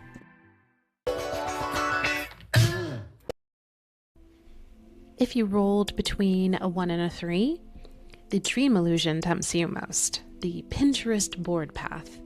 You've got a 47-step vision plan and 0 steps started. This realm smells like vanilla candles and manifestation playlists. It's beautiful and complacently comfortable. Telling catchphrase, I'm not procrastinating, I'm aligning to the vibes. And for those of you who rolled a 4 or 5, it is the mirage illusion that most tempts you, the main character syndrome path. Basically, everything feels cinematic until you realize you're starring in a side quest that doesn't give you any EXP. You keep chasing the aesthetic instead of the outcome. Telling catchphrase, this song is about me. And if you rolled between a 6 and an 8, you are most attracted by the path of too much discernment. You've seen through the illusion, and now you're suspicious of everything. You're basically 2 Reddit threads away from being a mystic conspiracy theorist. Telling catchphrase, nothing is real except my insight. And if you rolled a 9 or a 10, you are most attracted to the labyrinth illusion, aka the hot mess path. You're doing like 12 things at once, all of them important, none of them fucking done. Your inner GPS just keeps saying, recalculating. Telling catchphrase, if I spin fast enough, that counts as progress, right? But hey, no matter what you rolled, take heart. I mean, it looks like none of us picked the cup full of piss, hey?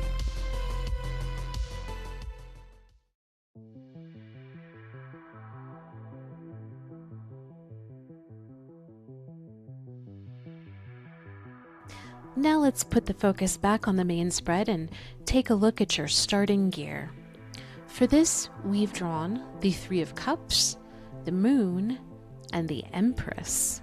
While most adventurers spawn into the realm with nothing but a half-charged phone and unresolved childhood trauma, you booted up with social charisma, dream channeling software, and a portable fertility goddess in your emotional inventory. You're the player everyone secretly suspects bribed the game master, but that's fine, you earned it. This lifetime came pre-patched with rare upgrades and a glittering assortment of questionable allies who will absolutely talk you into bad ideas for the love of character development. So let's go ahead and start with the 3 of Cups. The 3 of Cups gifts you with the Goblet of Joy, an enchanted chalice filled with celebration, connection, and exactly 2/3 Prosecco. This is your party synergy item, the kind of blessing that summons your hype squad exactly when you start doubting yourself. You didn't come here to be a lone wolf. You came here to start a cosmic group chat that manifests reality. Your people, your coven, your co-op team, your late-night emotional support philosophers are your first and finest weapon. They're the ones who will scream, "You're a legend!" from the sidelines while you're still mid-boss fight and existentially bleeding glitter. Your crew runs on inside jokes, synchronicity, and alcohol-fueled encouragement. You attract people who see your brilliance before you do, who remind you that joy is not a distraction, it's your recharge mechanic. And when you forget to celebrate yourself, they show up like celestial event planners with confetti, baked goods, and unsolicited pep talks. They remind you that the quest isn't just about conquering dragons. It's about having someone in the group who keeps the playlist going while you sharpen your sword and overthink your destiny. This is divine camaraderie at its weirdest and most wonderful. A chaotic mix of soulmates, accomplices, and future cautionary tales. Together, you've got the kind of chemistry that could either start a spiritual revolution or get the entire party banned from every tavern in the fucking realm. And next we have the Moon card, your veil of mystery, your ambient fog machine, your psychic GPS with a questionable signal. This isn't the kind of light that reveals everything. It's the kind that teases you into trusting your own steps. It doesn't illuminate the whole road, just the next few feet, shimmering like a cryptic runway built entirely from your intuition and questionable life choices. Your intuition doesn't ask for directions. It is the directions, handwritten in silver ink across your subconscious. The veil hums with a language only you can read, a kind of psychic Morse code tapping out answers between dreams, deja vu, and oddly specific song lyrics randomly overheard at the grocery store. You operate best in half-light, when logic clocked out hours ago and mysteries running the night shift. And yes, people find this very unnerving. You'll walk into a room and sense the emotional Wi-Fi instantly. You'll know who's hiding heartbreak, who's plotting nonsense, and who's just there for the snacks. The moon doesn't just reveal, it also conceals, so it shields you while you move in silence, cloaking your breakthroughs like secret side quests the haters can't hex. You don't broadcast every move, you phase shift. You pull strings from the shadows, appearing at the perfect moment like a narrative twist no one saw coming. The moon makes you the master of timing, the kind of strategist who smiles quietly while everyone else scrambles to understand the plot you wrote like 6 timelines ago. Yet beware the glamour.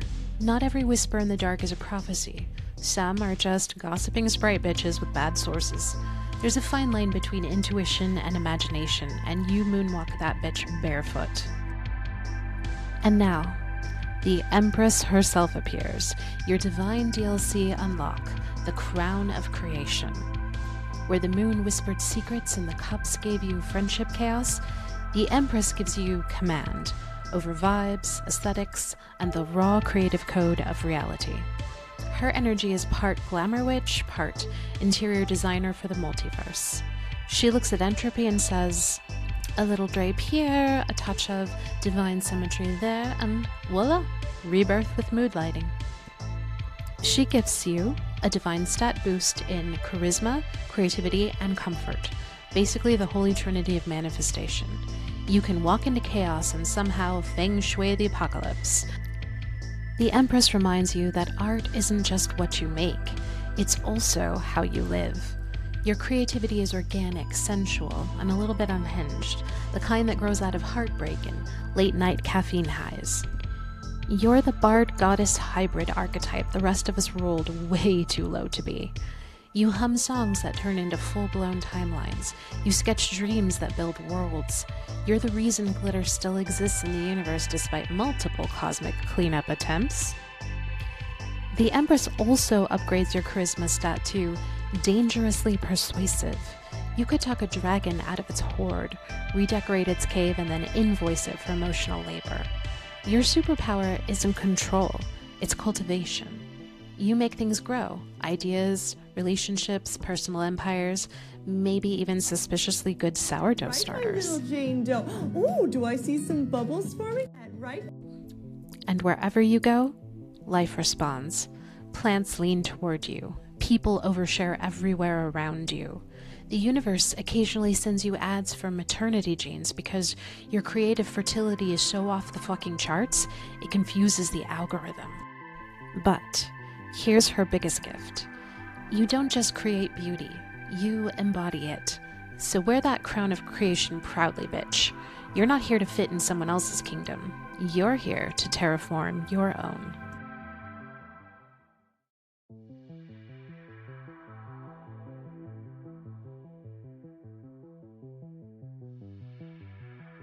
Okay, so now let's turn our focus to your current quest objective.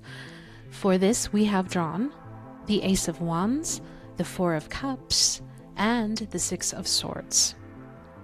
The Fates have just updated your quest log, Shadow Strategist, and it's glowing with that unmistakable mark of destiny.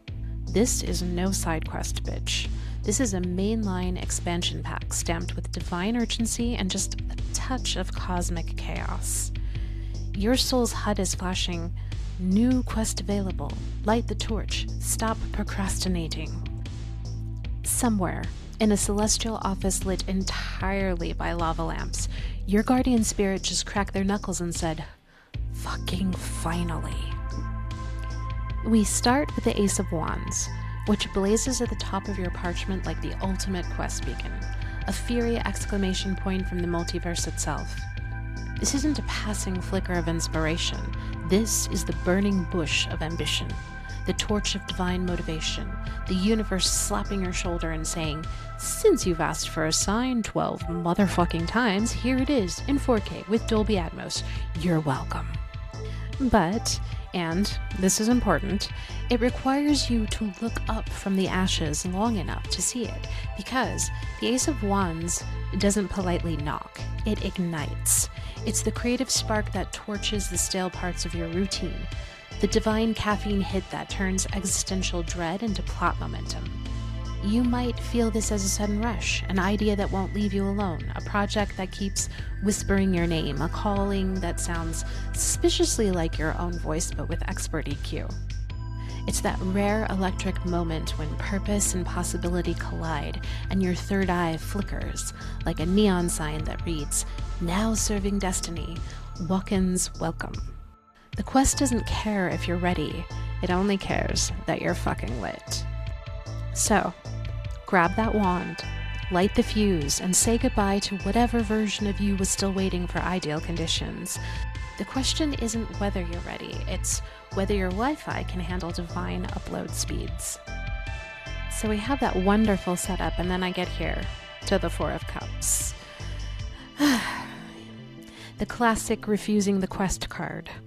The moment every hero faces when the story is ready to begin and you're like, "Actually, I think I'll just vibe here with my emotional baggage and lukewarm ale, thanks." Picture it. You're sitting alone in the dim light of your personal tavern, chin in hand, staring moodily at your half-empty goblet of what-ifs. The bard's playing your trauma playlist on loop and your inner monologue has switched to full grayscale. Then, from the celestial corner booth, the universe slides you a fresh chalice, glowing faintly, maybe humming in E minor, and you, in your infinite wisdom, mutter, "Meh." Did you put a phlegm glabber in it or something? I'm not gonna drink that piss. Because, if I'm going to be real, divine timing never shows up when we've showered or emotionally prepared. The gods never send quests with clear headers like guaranteed character growth, minimal embarrassment. No, they appear disguised as detours, inconvenient job offers, or random weirdos with suspiciously useful advice. Either way, you're squinting at the universe like, "I've seen this movie. Don't I die in Act 2? This card isn't about boredom. It's about emotional burnout masquerading as indifference. You've been pouring from your goblet for so long that when the divine bartender offers you something new, you assume it's poisoned or overpriced. The Four of Cups is your cosmic intermission, a forced pause. It's the quest marker flickering impatiently above your head while you insist on one more round of introspection. And honestly, that's valid. Rest is sacred. But stagnation? That's just apathy's Halloween costume. The lesson here isn't seize every cup. It's recognize which one's actually for you. Because not all opportunities are invitations. As we learned earlier, some are distractions wearing good cologne. But when that one chalice hits your intuition just right, you'll feel it in your bones. That's when you drop the meh, push back your chair and say, "Fine, universe. But if this is another side quest involving shadow work and Merkin fascinators, I'm bringing the snacks this time."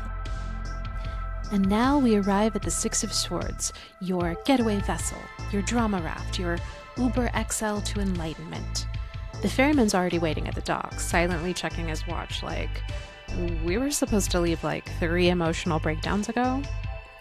The waters ahead shimmer with that elusive promise. Peace, progress, and maybe a stable Wi-Fi signal for once. The only toll required? You gotta drop the ghost still squatting in your inventory. You know the ones. That ex you think you can fix. That unpaid emotional invoice labeled closure TBD. That one grudge you've been emotionally crocheting since 2016. They all have sentimental value, sure, but they're not buoyant, bitch. If you try to sail with that baggage, your sleek little getaway boat's gonna handle like a barge full of unresolved plotlines. The Six of Swords is the cosmic TSA agent, checking your carry-on for emotional contraband. If it doesn't serve your peace, it doesn't make it past security. The message here is shift your gaze from what is lost to what is waiting. And no, this isn't escapism, it's a migration of meaning. Because you're not running away, you're graduating from bullshit. Because the smoother seas aren't a hallucination, they are the reward for finally saying, you know what, I have suffered enough for this subplot. You can't start your next chapter if you keep rereading the breakup text, or worse, trying to edit it. And yeah, maybe part of you still glances back at the shore. That's okay. Smile, wave, and sail on, sweetheart, because regret doesn't fucking swim, and you've got places to be. I'm walking here! I'm walking here!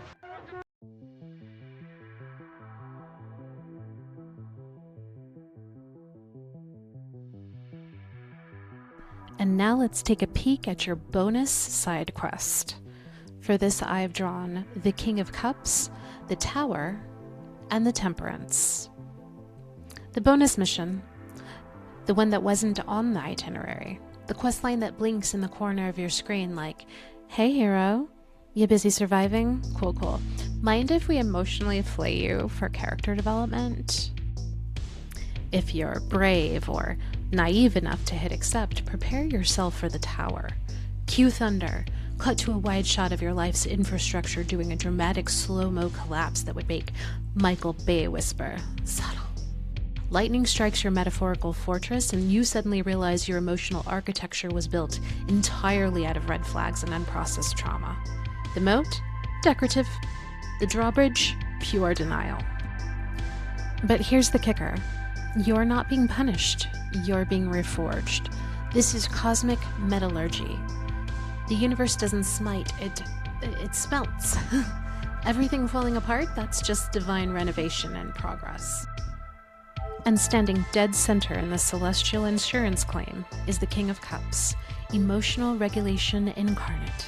Picture him, goblet steady, eyeliner unsmudged, the spiritual equivalent of a jazz pianist in a thunderstorm. He's seen some shit. He's felt some shit. He's cried in the rain but made it look like art. The King of Cups is what happens when therapy actually sticks. He's your inner stability DLC, the one who can stare into chaos, sip tea, and say, well, that's inconveniently symbolic. He doesn't repress the emotion, he conducts it. He's the bartender of the soul, pouring wisdom with one hand and sarcasm with the other. Then, as the flames settle and you start questioning your life insurance premiums, Temperance walks in. She's the cosmic chemist, the divine mixologist, the patron saint of, don't panic, I'm blending your disasters into wisdom. She doesn't shout, she stirs, slowly, precisely. Temperance takes a look at your wreckage and says, let's make this shit holy. She's your saving grace, the alchemical pivot from chaos to composition. Your burnout becomes insight, your heartbreak becomes art, your panic attacks become plot points in a masterpiece no one saw coming. Together, this trio, King of Cups, the Tower, and Temperance, are your divine reconstruction crew. They demolish your comfort zone, pour you a stiff drink, and then teach you how to rebuild, solidly, sexy, and slightly scarred. This side quest isn't about avoiding destruction. It's about finding your sacred equilibrium amid the falling bricks. This kind of balancing isn't a serene waterfall meditation. It's more like breakdancing on tectonic plates while maintaining excellent form. And now, Pile 2. Let's find out what flavor of tower energy the universe has queued up for your expansion patch. Grab your d20, preferably the one that's witnessed your most unhinged crit fails, and let's roll for impact.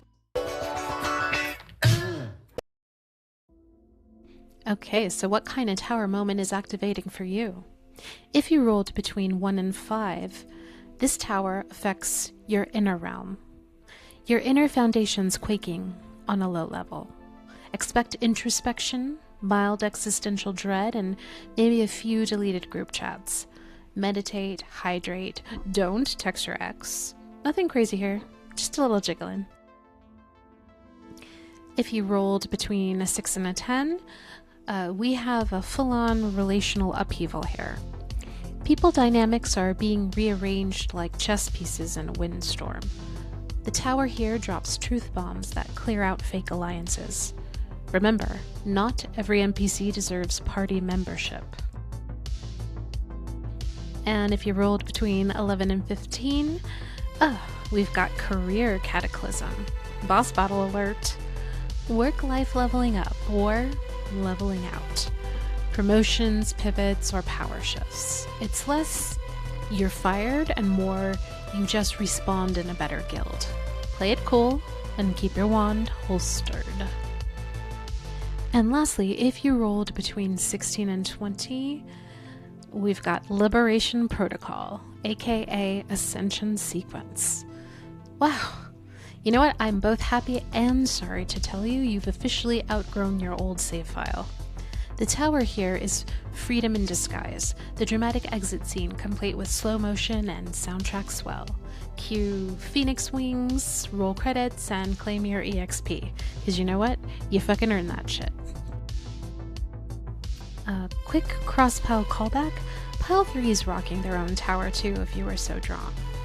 Aw, Pile 1's all wow universe. You dropping expansion packs for all of those?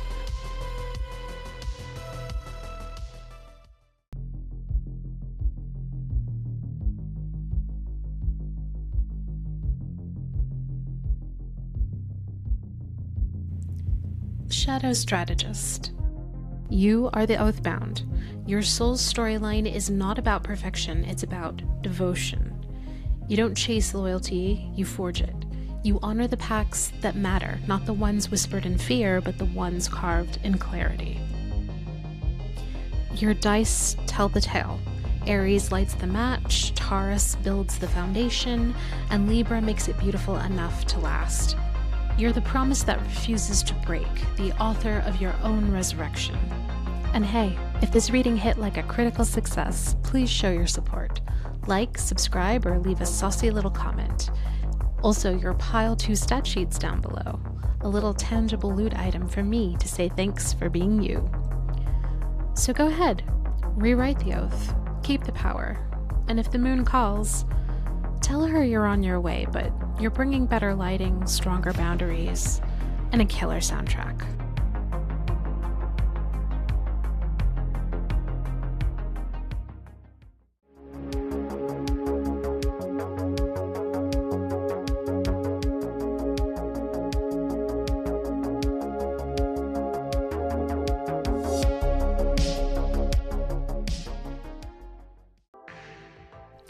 Welcome to Pile 3, where identities have patch notes and reincarnations come with bug fixes.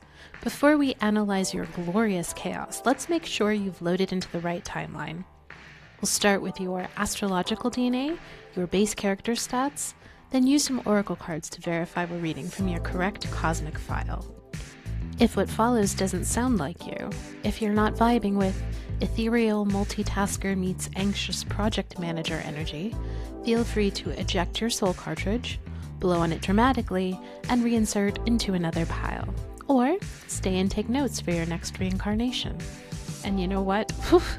You've been rebooted more times than a Nintendo game cartridge, but somehow you always respond cuter. Let's see what your cosmic stats look like.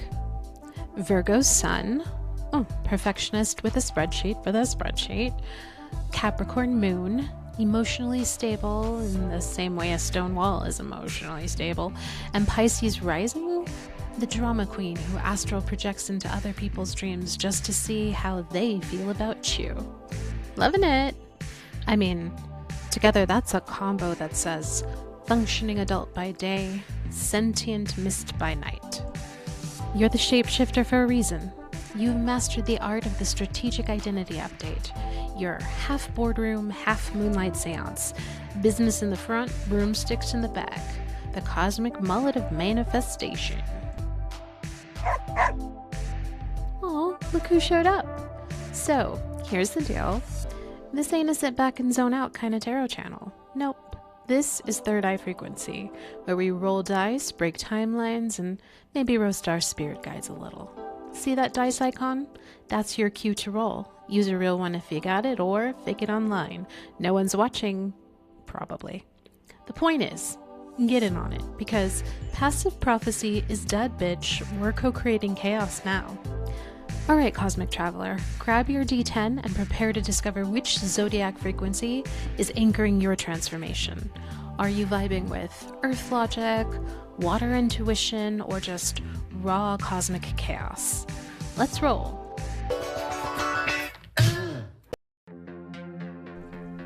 If you rolled a 1 or a 2, you are in optimization overdrive. Every feeling now comes with a spreadsheet and conditional formatting. You've installed Emotional Patch Notes version 3.6.2 somewhere. An angel just updated your aura's firmware. If this is you, one may currently find you organizing your emotions alphabetically and judging yourself by quarterly growth metrics. Tons of fun! Pro tip, don't forget, perfection is a moving target, not a permanent address. If you rolled a 3 or 4, Capricorn is what's currently anchoring your transformation. Stoic, chic, emotionally unavailable but fiscally responsible. You radiate, I have a 5-year plan and no time for your bullshit energy. The universe has, against better judgment, given you the company card, and you're charging it with discipline and daddy issues in equal measure. Side quest, loosen your tie, text your inner child, and let them pick dinner for once.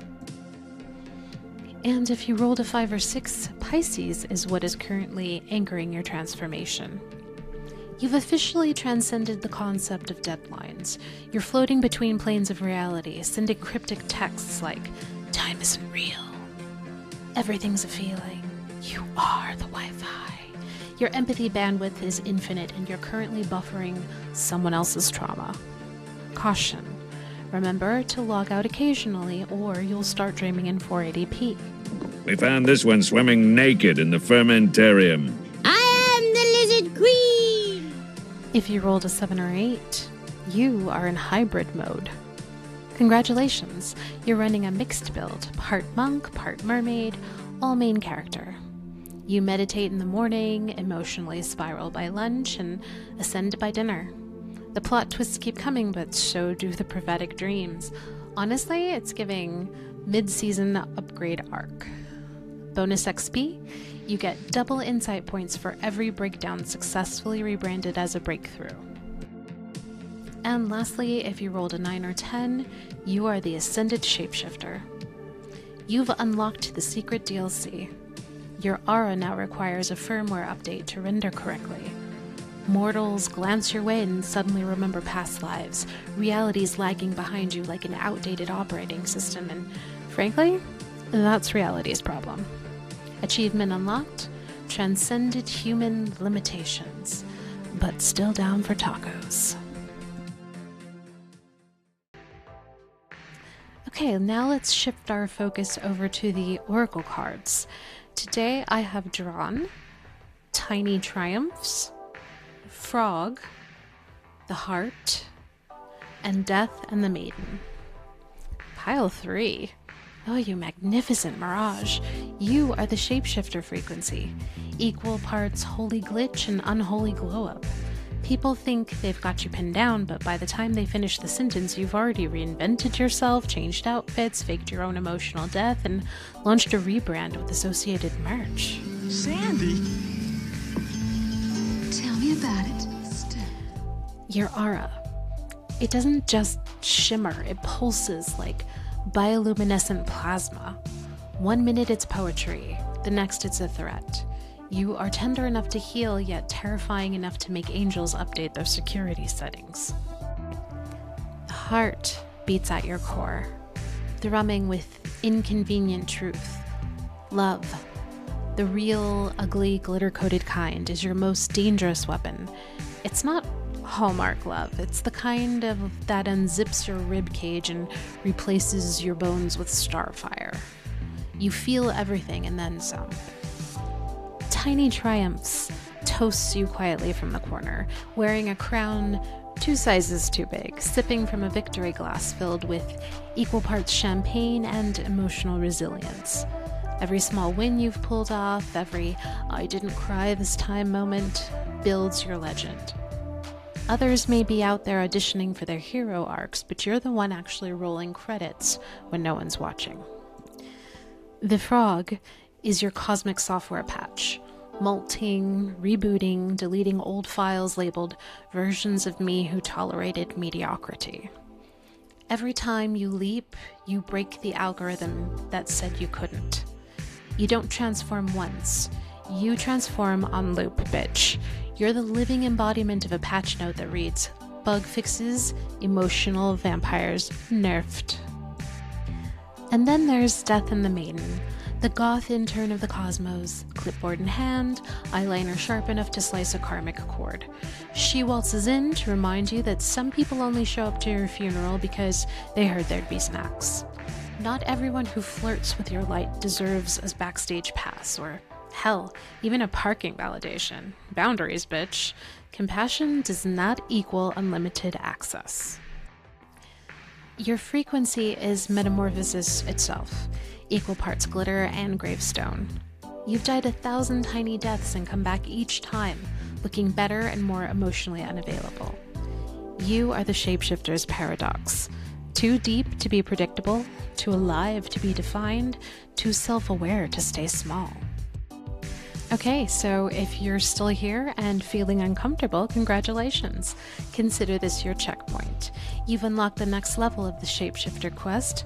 Let's see what the main spread reveals behind the next shimmering portal.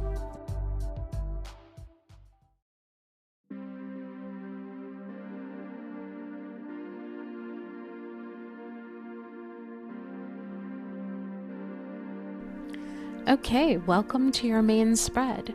Let's kick this off with your primary class / role. And for this I have drawn Temperance. Pile 3. You're not just the cosmic bartender. You're the head mixologist of metaphysics, shaking celestial ingredients behind a marble bar at the edge of creation. When the universe needs something balanced, something breathtaking, something borderline illegal in several dimensions, they call you. You don't just stir the energies, you remix them. 1 part heartbreak, 2 parts holy curiosity, and a splash of liquid starlight poured over crushed expectations. How is that vodka Marconi, my friend? Satisfactory. How about now? Above satisfactory. You are defying equilibrium with excellent posture. Your magic isn't flashy, it's precision engineered, a subtle hum in the server room of reality, where you're quietly patching emotional code and debugging humanity's nonsense while sipping something top shelf and unpronounceable. When everyone else is out here picking sides, logic or lunacy, light or dark, you're over there building the bridge and bottling it as a limited release. You turn contradictions into couture, pain into potion, and shadow into an art form that deserves its own tasting flight. You are proof that integration is the real rebellion. You understand that moderation doesn't mean mediocrity, it's mastery. You can temper the fire without dimming it. You can soothe the storm without killing the thunder. You're the one who transmutes emotional debris into data, heartbreak into hardware, and chaos into chemistry. Because at the end of the day, alchemist, your secret recipe isn't balance. It's transcendence served with impeccable timing and killer taste.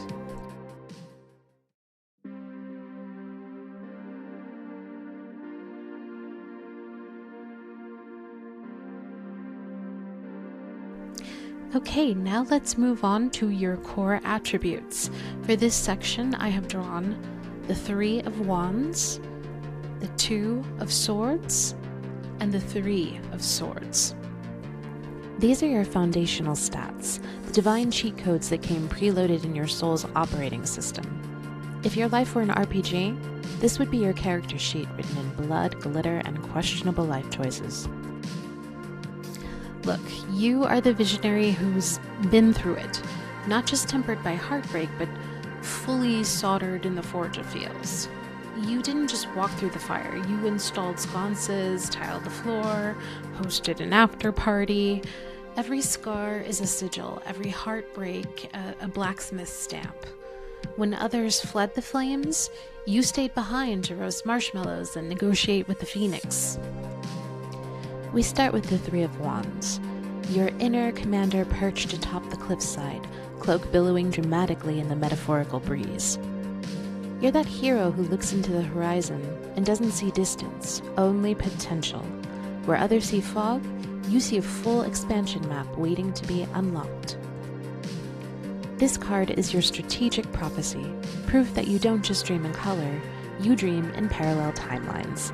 You're constantly scanning for the next opportunity, the next port, the next cosmic trade route. Your ambition isn't small. It's a long-range missile of purpose, locked into the future with fucking unnerving accuracy. You're the kind of soul who can stand in the ruins of the last chapter, still bleeding, and say, all right, where are we building next? Because to you, hope isn't naive. It's combat readiness with mood lighting. Your imagination is your strongest weapon and your biggest liability. A gleaming double-edged blade forged from caffeine and conviction. You see what others can't, mostly because they're still waiting for the buffering to stop. You've already updated the fucking firmware. Then we get to the Two of Swords. Now, the Two of Swords is often interpreted as confusion, but in this case, it is weaponized stillness. This isn't indecision, this is calibration. You don't rush choices, you let the options audition for the privilege of your execution. Picture it. You, standing in the moonlight, twin blades crossed before you like a divine firewall. Around you, the battlefield hums with tension. Advisors shouting, emotions clashing, destiny itself tapping its foot impatiently. But you're silent, calculating, waiting for the exact moment the veil parts and truth finally dares to step forward. You've learned that not every choice is a battle. Some are chess moves disguised as existential crises. Your stillness unnerves people because they mistake quiet for uncertainty. But your silence, it's strategy. You're gathering signal, not noise. You're syncing your soul's compass before taking the next shot. And then we come to the Three of Swords, the heartbreak card, where emotional rupture becomes data and suffering gets reclassified as intelligence. But for you, this isn't tragedy. It's a battle medal engraved in emotional Dolby surround sound. Every heartbreak carved coordinates into your map of meaning. Pain didn't destroy you, it forged you.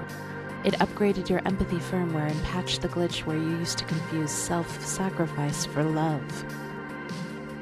Now you love, but with boundaries. You believe, but with antivirus installed. You've learned that compassion without discernment is just an open wound waiting to be rebranded as self-growth. You no longer confuse chaos for chemistry, nor suffering for depth. You've been the hero, the healer, and on your darker nights, the haunted NPC at the edge of the tavern, whispering ancient lore to passing travelers while polishing your blade and your trauma.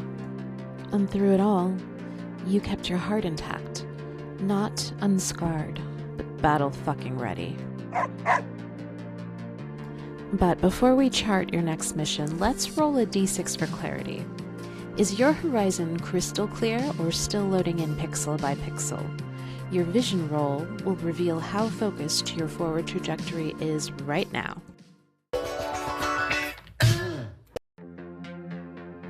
Okay, and for this roll, we are asking, how clear is your path forward currently?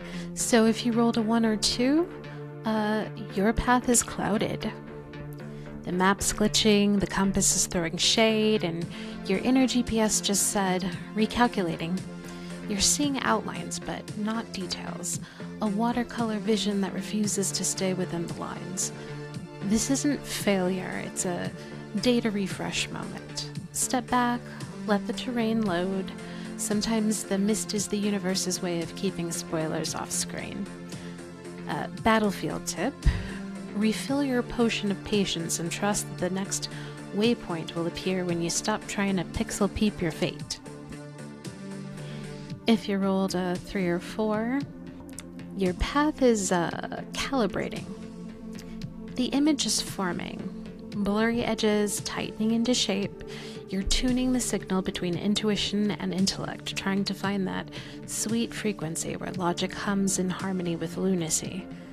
The radar is starting to ping, but don't hit skip yet. This is your mid-download montage. Every heartbeat is a loading bar inching toward clarity. Alchemist's advice: keep your third eye open and your notifications muted. Clarity loves silence more than struggle. Okay, and if you rolled a 5 or a 6, you are currently locked on your path. Target acquired, coordinates confirmed. You've gone from grayscale to full saturation prophecy. The stars themselves are forwarding your calls. You know what you want and where to aim. It's giving divine sniper with perfect emotional posture. The Three of Wands energy is fully booted up. Ambition meets opportunity meets cinematic lighting. Achievement unlocked. Clear vision, plus 15 points. May spontaneously generate theme music and wind machine upon entering a room.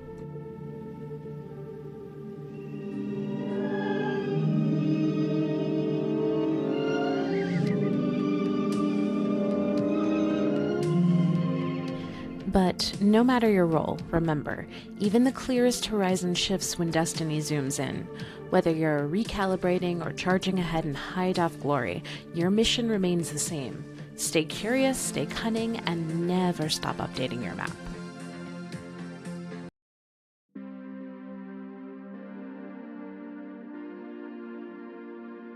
And now we uncover the feature hidden under the hood, or your hidden ability. And for this I have drawn the Four of Cups.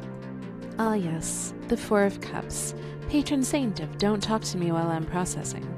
It's giving full resting download face, that 1,000-yard stare of someone who's not bored with life, but just buffering the next divine patch update.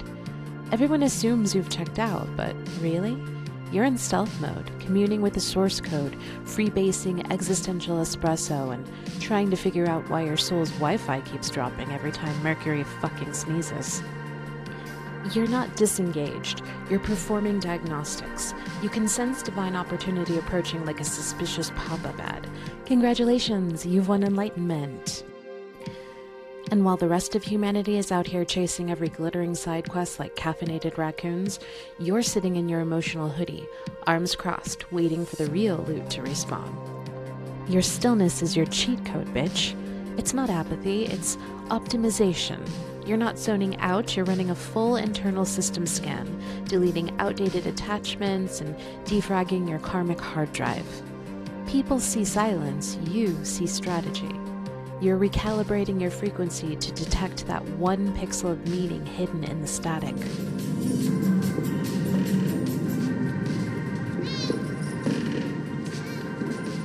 Oh, déjà vu. Because when you finally decide to act, it's not reaction, it's revelation. You hit that cosmic click once and suddenly the whole fucking plot reboots. NPCs scatter, angels update their resumes, and destiny itself mutters, well shit, they figured it out. Translation? You're not ignoring life. You're just refusing to engage until it stops glitching like a Bethesda game on launch day. You are the cosmic IT department of emotional evolution. The world runs on your downtime. Let them think you're idle. Legends often load in silence.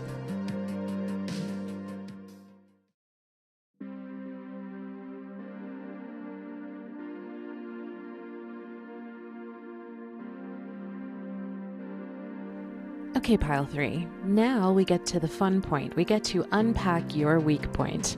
And for this, I have drawn the Eight of Pentacles. The card that says, just one more tweak, right before the sun rises. Your particular brand of perfectionism is a high-level enchantment, equal parts brilliance and burnout. You don't simply do your best, you refine existence until it whimpers for mercy. You'll sit there polishing the same pixel until it gleams like fucking divine revelation, and even when everyone else stopped paying attention like 10 revisions ago. It's admirable, if not a little cursed. You treat good enough like it just keyed your car. You're allergic to mediocrity, addicted to improvement, and one minor imperfection away from starting a 12-hour montage scored by Ennio Morricone. This realm runs on energy, not error messages.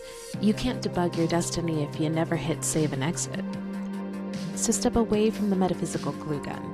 The masterpiece is already humming, you're just fiddling with the reverb knob because your inner critic keeps whispering, "But what if it could shimmer more?" They say I'm drunk even when I'm not. Sure, I take dolls, I gotta get some sleep.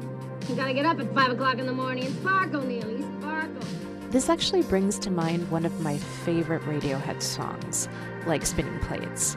Apparently, I read that they wrote the song, recorded it, reversed it, learned to play it backwards, then re-recorded that and reversed that. The result, I mean, it was glorious, haunting, genius, but here's the thing, they're fucking Radiohead. You and me, statistically speaking, are not. So maybe just, I don't know, take it down a peg. You don't need to bend space-time to prove your worth. The universe already knows you're brilliant. It's just begging you to stop reverse engineering your own miracles. Alright, artisan of the apocalypse, it's time to run a diagnostics check on your workflow. Grab your D10 and let's find out where your current build sits on the refinement versus obsession spectrum. Are you radioheading your destiny, reverse recording your success for art's sake, or have you sanded your masterpiece down to a smooth existential nub?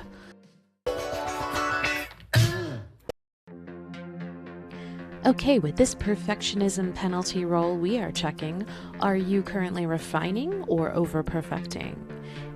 If you rolled between a 1 and a 3, you are currently overclocked.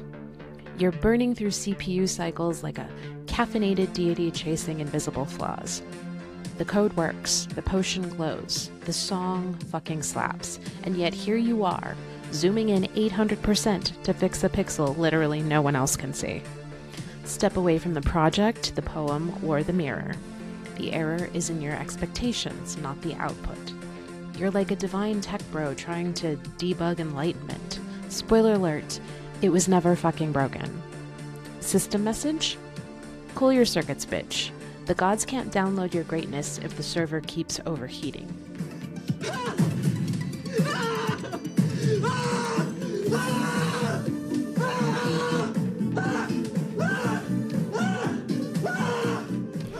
If you rolled between a 4 and 6, you're currently in a balancing act. You're walking the tightrope of genius. You're literally walking the razor's edge between divine precision and full-blown creative masochism. You refine with intention, you iterate with flair, but somewhere between just one more edit and I'll die if I don't fix this comma, your muse has filed 3 HR complaints and a restraining order. Still, there is beauty in this madness. You're learning to dance with the process, not duct tape it into submission. Here's a quick workflow tip. Take a break before you start micro-editing your own aura. And lastly, if you rolled between a 7 and a 10, you're currently in flow state. Well, look at you, Tom Yorking your way through destiny. You're not just working, you're channeling. Precision and intuition are dancing like perfectly looped animation. You've hacked the cosmic algorithm where mastery meets surrender. You're not correcting anymore, you're composing. You're not refining, you're resonating. Achievement unlocked, Zen and the art of getting shit done.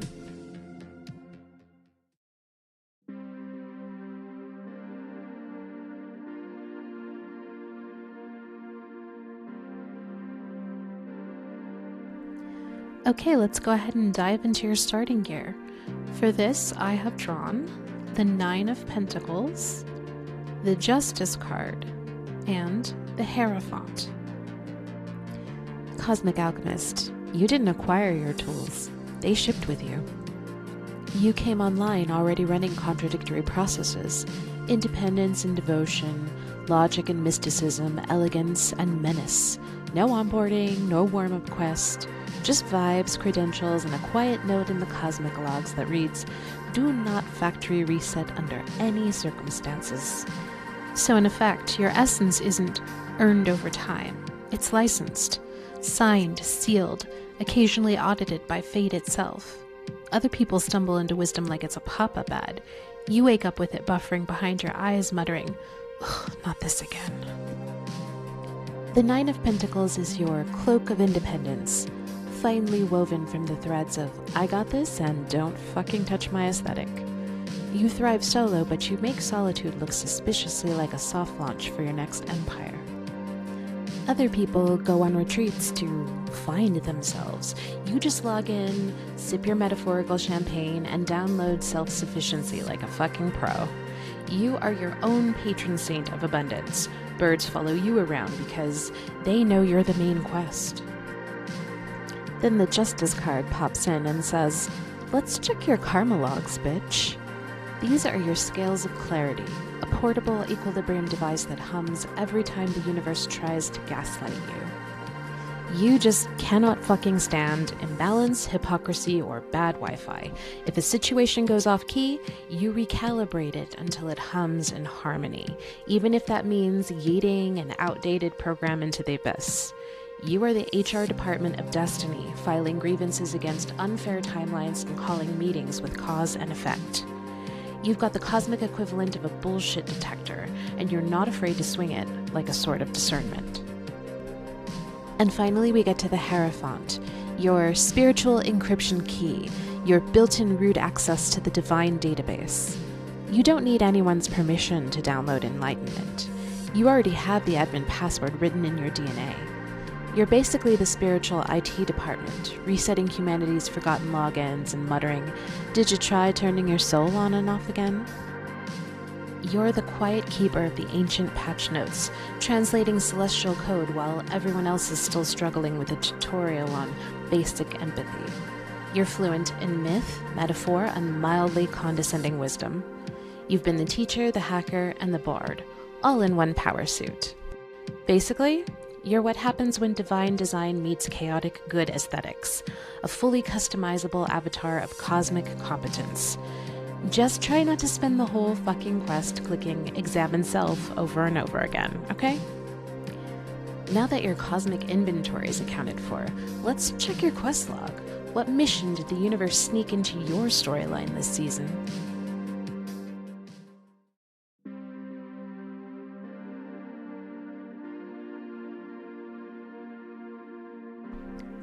Okay, Pile 3, let's dive right into your current quest objective. For this section, I have drawn Two of Cups, the Fool, and Page of Swords. Pile 3, you've successfully looted the tutorial, mastered the alchemy table, and refused 3 perfectly reasonable calls to rest.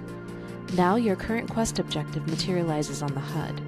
It simply reads, "New main objective unlocked. Connection required. Proceed with caution and plenty of lube." The gods, the devs, and probably one confused barista in the astral plane are watching closely because this next mission isn't about slaying dragons. It's about forming an alliance that actually makes emotional sense. The Two of Cups materializes first, a cosmic co-op invite dripping in narrative potential and mild sexual tension. Could be romance, collaboration, or a fated alliance disguised as a "hey, just checking in" Slack message.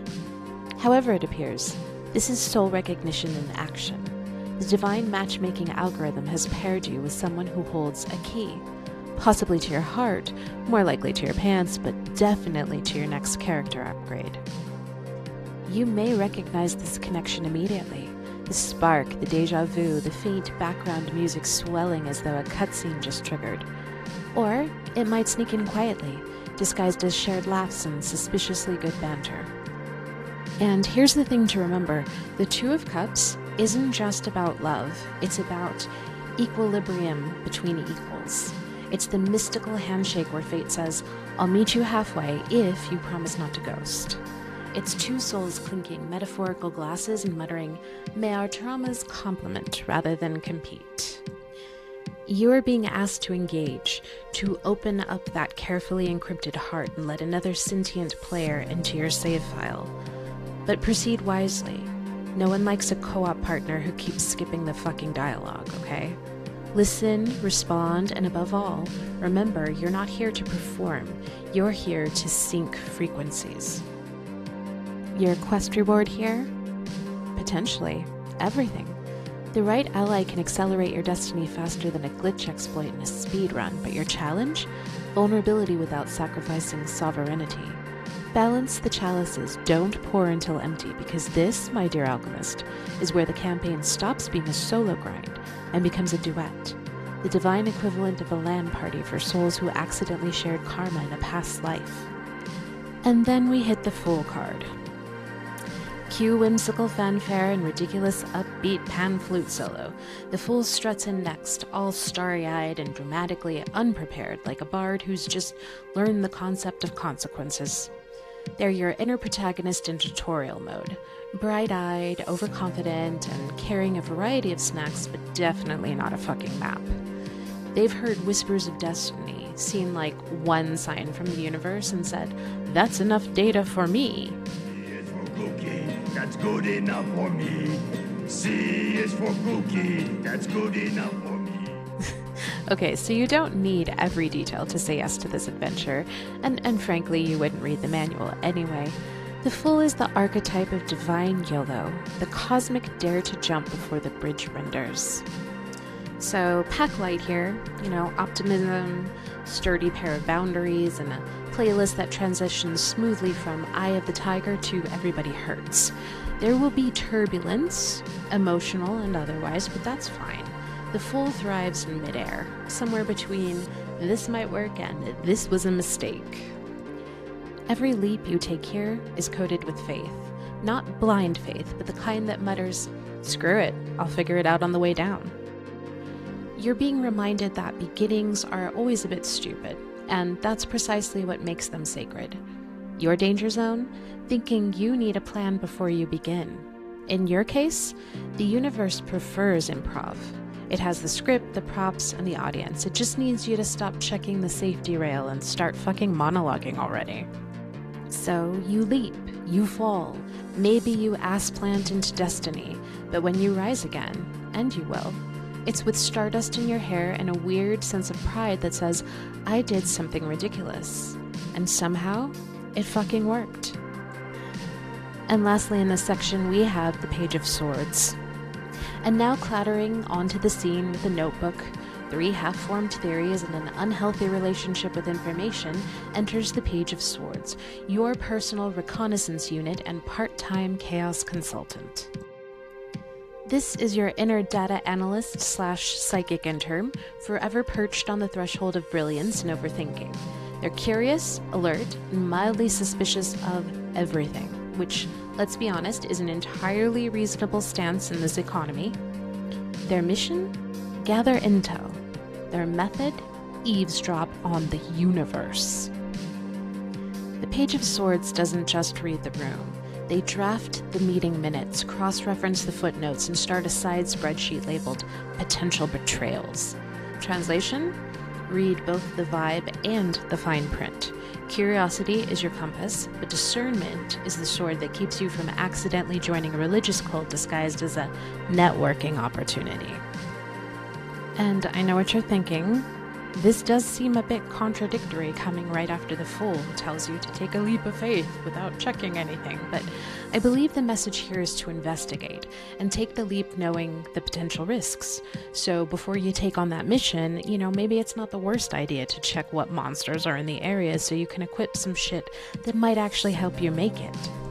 So the page is here to remind you that it's fine to ask questions, but the Fool says, maybe stop after the 47th follow-up email. Knowledge is your weapon, but so is knowing when to shut the tab before you end up balls deep into a rabbit hole of YouTube ancient alien conspiracy videos. So, use that blade-like intellect, but remember, every question doesn't need an answer. Not every mystery needs solving. Some just need observing until they confess on their own. Because sometimes the sharpest mind is the one that knows when to stop stabbing. Whatever's coming in with this Two of Cups, the universe is pairing you two for a reason. And this new connection could reboot way more than just your relationship status. It could completely rewrite how you define trust, vulnerability, and joy.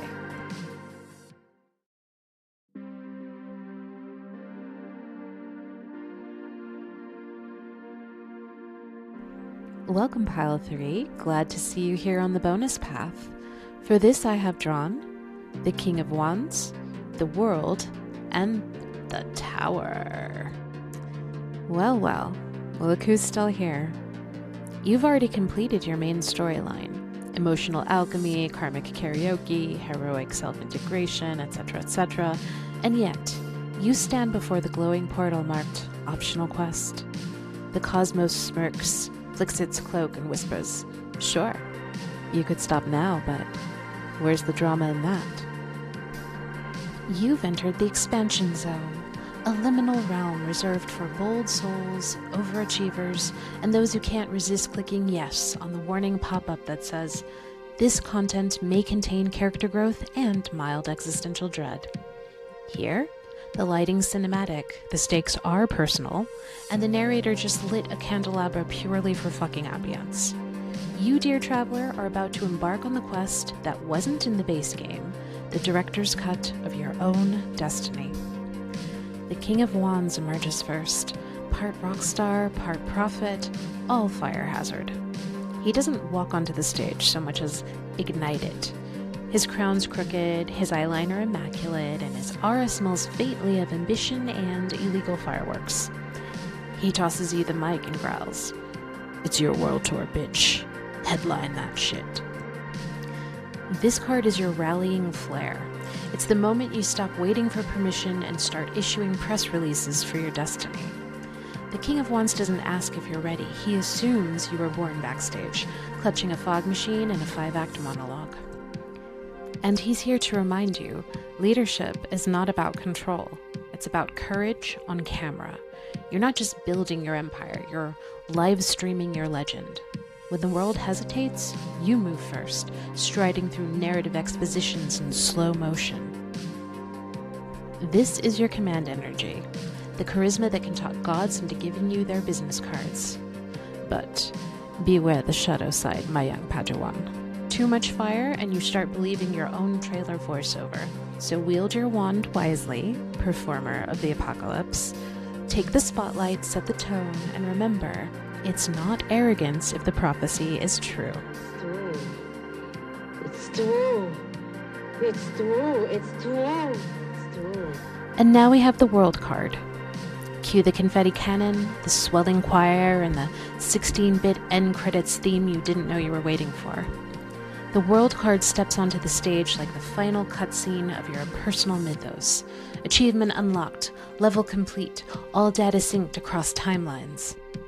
You've acquired the Diadem of Completion, forged from every lesson you didn't skip and every meltdown you survived with flair. It sparkles faintly in the astral light, whispering, "Integration achieved. Please enjoy this brief montage of your greatest hits." You've reached that sacred save point where all the narrative threads finally make sense. Every heartbreak, delay, and weird cosmic detour now harmonizing like an over-orchestrated JRPG ending. The crowd, angels, ancestors, possibly your cat, rises to its feet. But here is a secret no one tells you. Completion is not the ending. It's the tutorial for God mode. The world isn't saying you're done. It's saying you've unlocked the panoramic camera. Time to see what else you can beautifully break. Uh-oh. Did you forget? I almost fucking forgot. And then boom! The tower crashes the after party like a universe patch update that didn't bother checking for compatibility. Lightning flashes, champagne flutes shatter, and destiny leans in like, "Cute accomplishment. Now let's make it interesting." The tower doesn't knock politely. It detonates your comfort zone and leaves a polite note reading, "Reboot required? Hope you saved your progress." When everything goes boom, don't run. Conduct. Channel the surge, redirect the voltage into creation. You are not the victim of the storm here. You are the conductor waving a sword at the sky, yelling, "Hit me harder, Daddy." I mean, even Dracula probably had to upgrade his castle at some point. Now it's like solar-powered, ADA compliant, and has a gift shop for the kids. That's the level of resilience we're talking about here. You don't rebuild, you remix. So take Bow Pile 3. You played the long game. You burned the script, built a better sequel, and somehow made Apocalypse look like a hot girl aesthetic. Because when your world ends, it's not tragedy. It's just the trailer for the next expansion pack. Congratulations, Alchemist. You've survived your own storyline. For now. Ah, yes. The final test. The dice sit before you, trembling like unpaid interns. One roll to rule your rebuild. One roll to decide whether your tower collapses gracefully or kicks open a dimensional door demanding a sequel. You've cleared the main quest, unlocked the secret ending, saved the princess, and now the universe now runs its hands over your foundations and mutters, "Let's see what happens if I press this button." Grab your D20. This is your tower event roll, the roll that decides what kind of divine chaos is about to rock your campaign.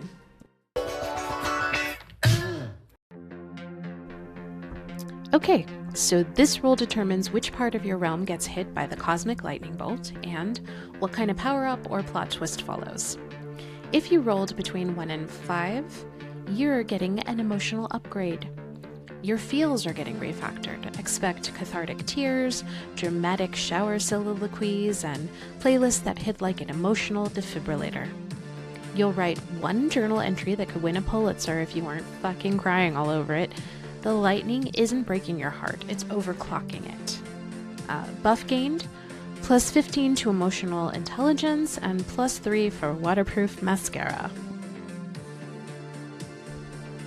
And if you rolled between a 6 and a 10, you're getting an external overhaul.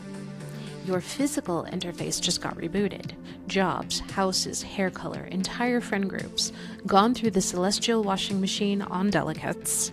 The universe pressed refresh, and now your life looks suspiciously like an indie film montage. Don't resist, don't overthink, grab the hammer and start redecorating the rubble. Okay, buff gained. Plus 20 adaptability, plus 1 coupon for therapy and paint samples.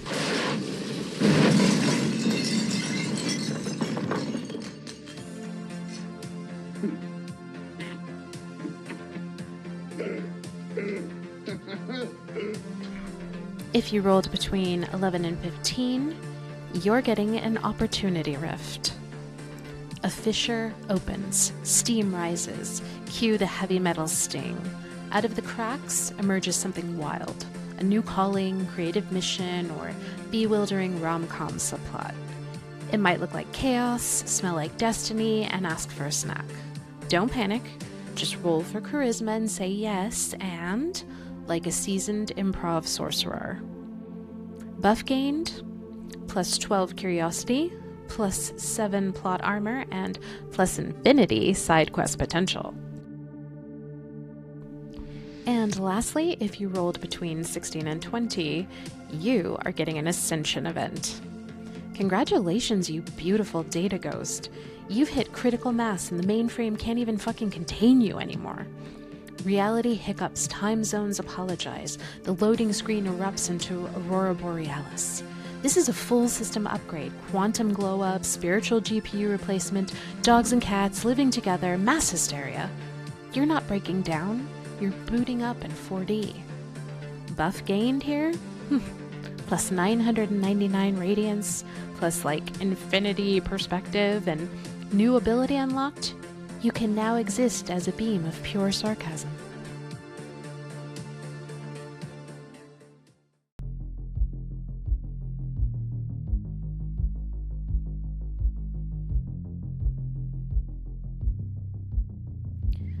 Cosmic Alchemist, you are the multi-dimensional artist of your own becoming. Your journey is one of refinement, not reinvention. You're not losing who you were, you're revealing who you've been coded to be. You turn heartbreak into alchemy, uncertainty into art, and endings into portals. You've outgrown the idea that healing is passive. Yours is active, electric, and fucking dangerous. Right now, your field hums with new possibility, connections forming, opportunities flickering, and a sense of renewal that feels like dawn after a digital storm. It's been a pleasure decoding your player stats, Alchemist. If this broadcast lit up your aura, or at least your algorithm, smash that like, subscribe, or drop a comment below. And don't forget to scroll down for your Pile 3 character sheet. Believe me, you'll need it when that tower hits. Until next time, Cosmic Alchemist, keep transmuting the impossible. And remember, the universe responds best to those who dare to rewrite the code.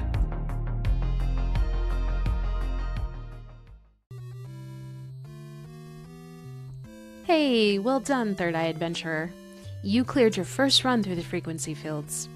Whether you stride in as the Torchbearer, scheme as the Shadow Strategist, or transmute as the Alchemist, the universe has logged your XP.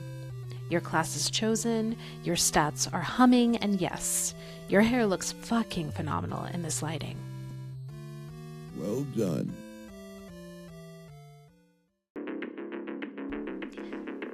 Each path we traced tonight was its own constellation. Different stars, same sky. Remember, no pile exists in isolation. Their stories overlap like quest lines in a buggy open world. Everyone's on fire, but somehow it's fate.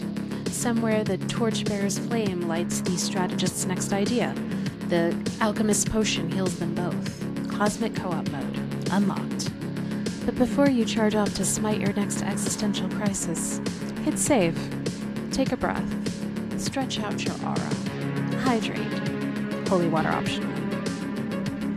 The cards may fade from the table, but their code is still running in the background, rewriting your next chapter in real time. So keep your eyes open for synchronicities, frequency friends.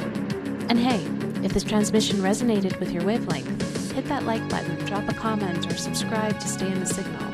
It keeps the algorithm spirits fed.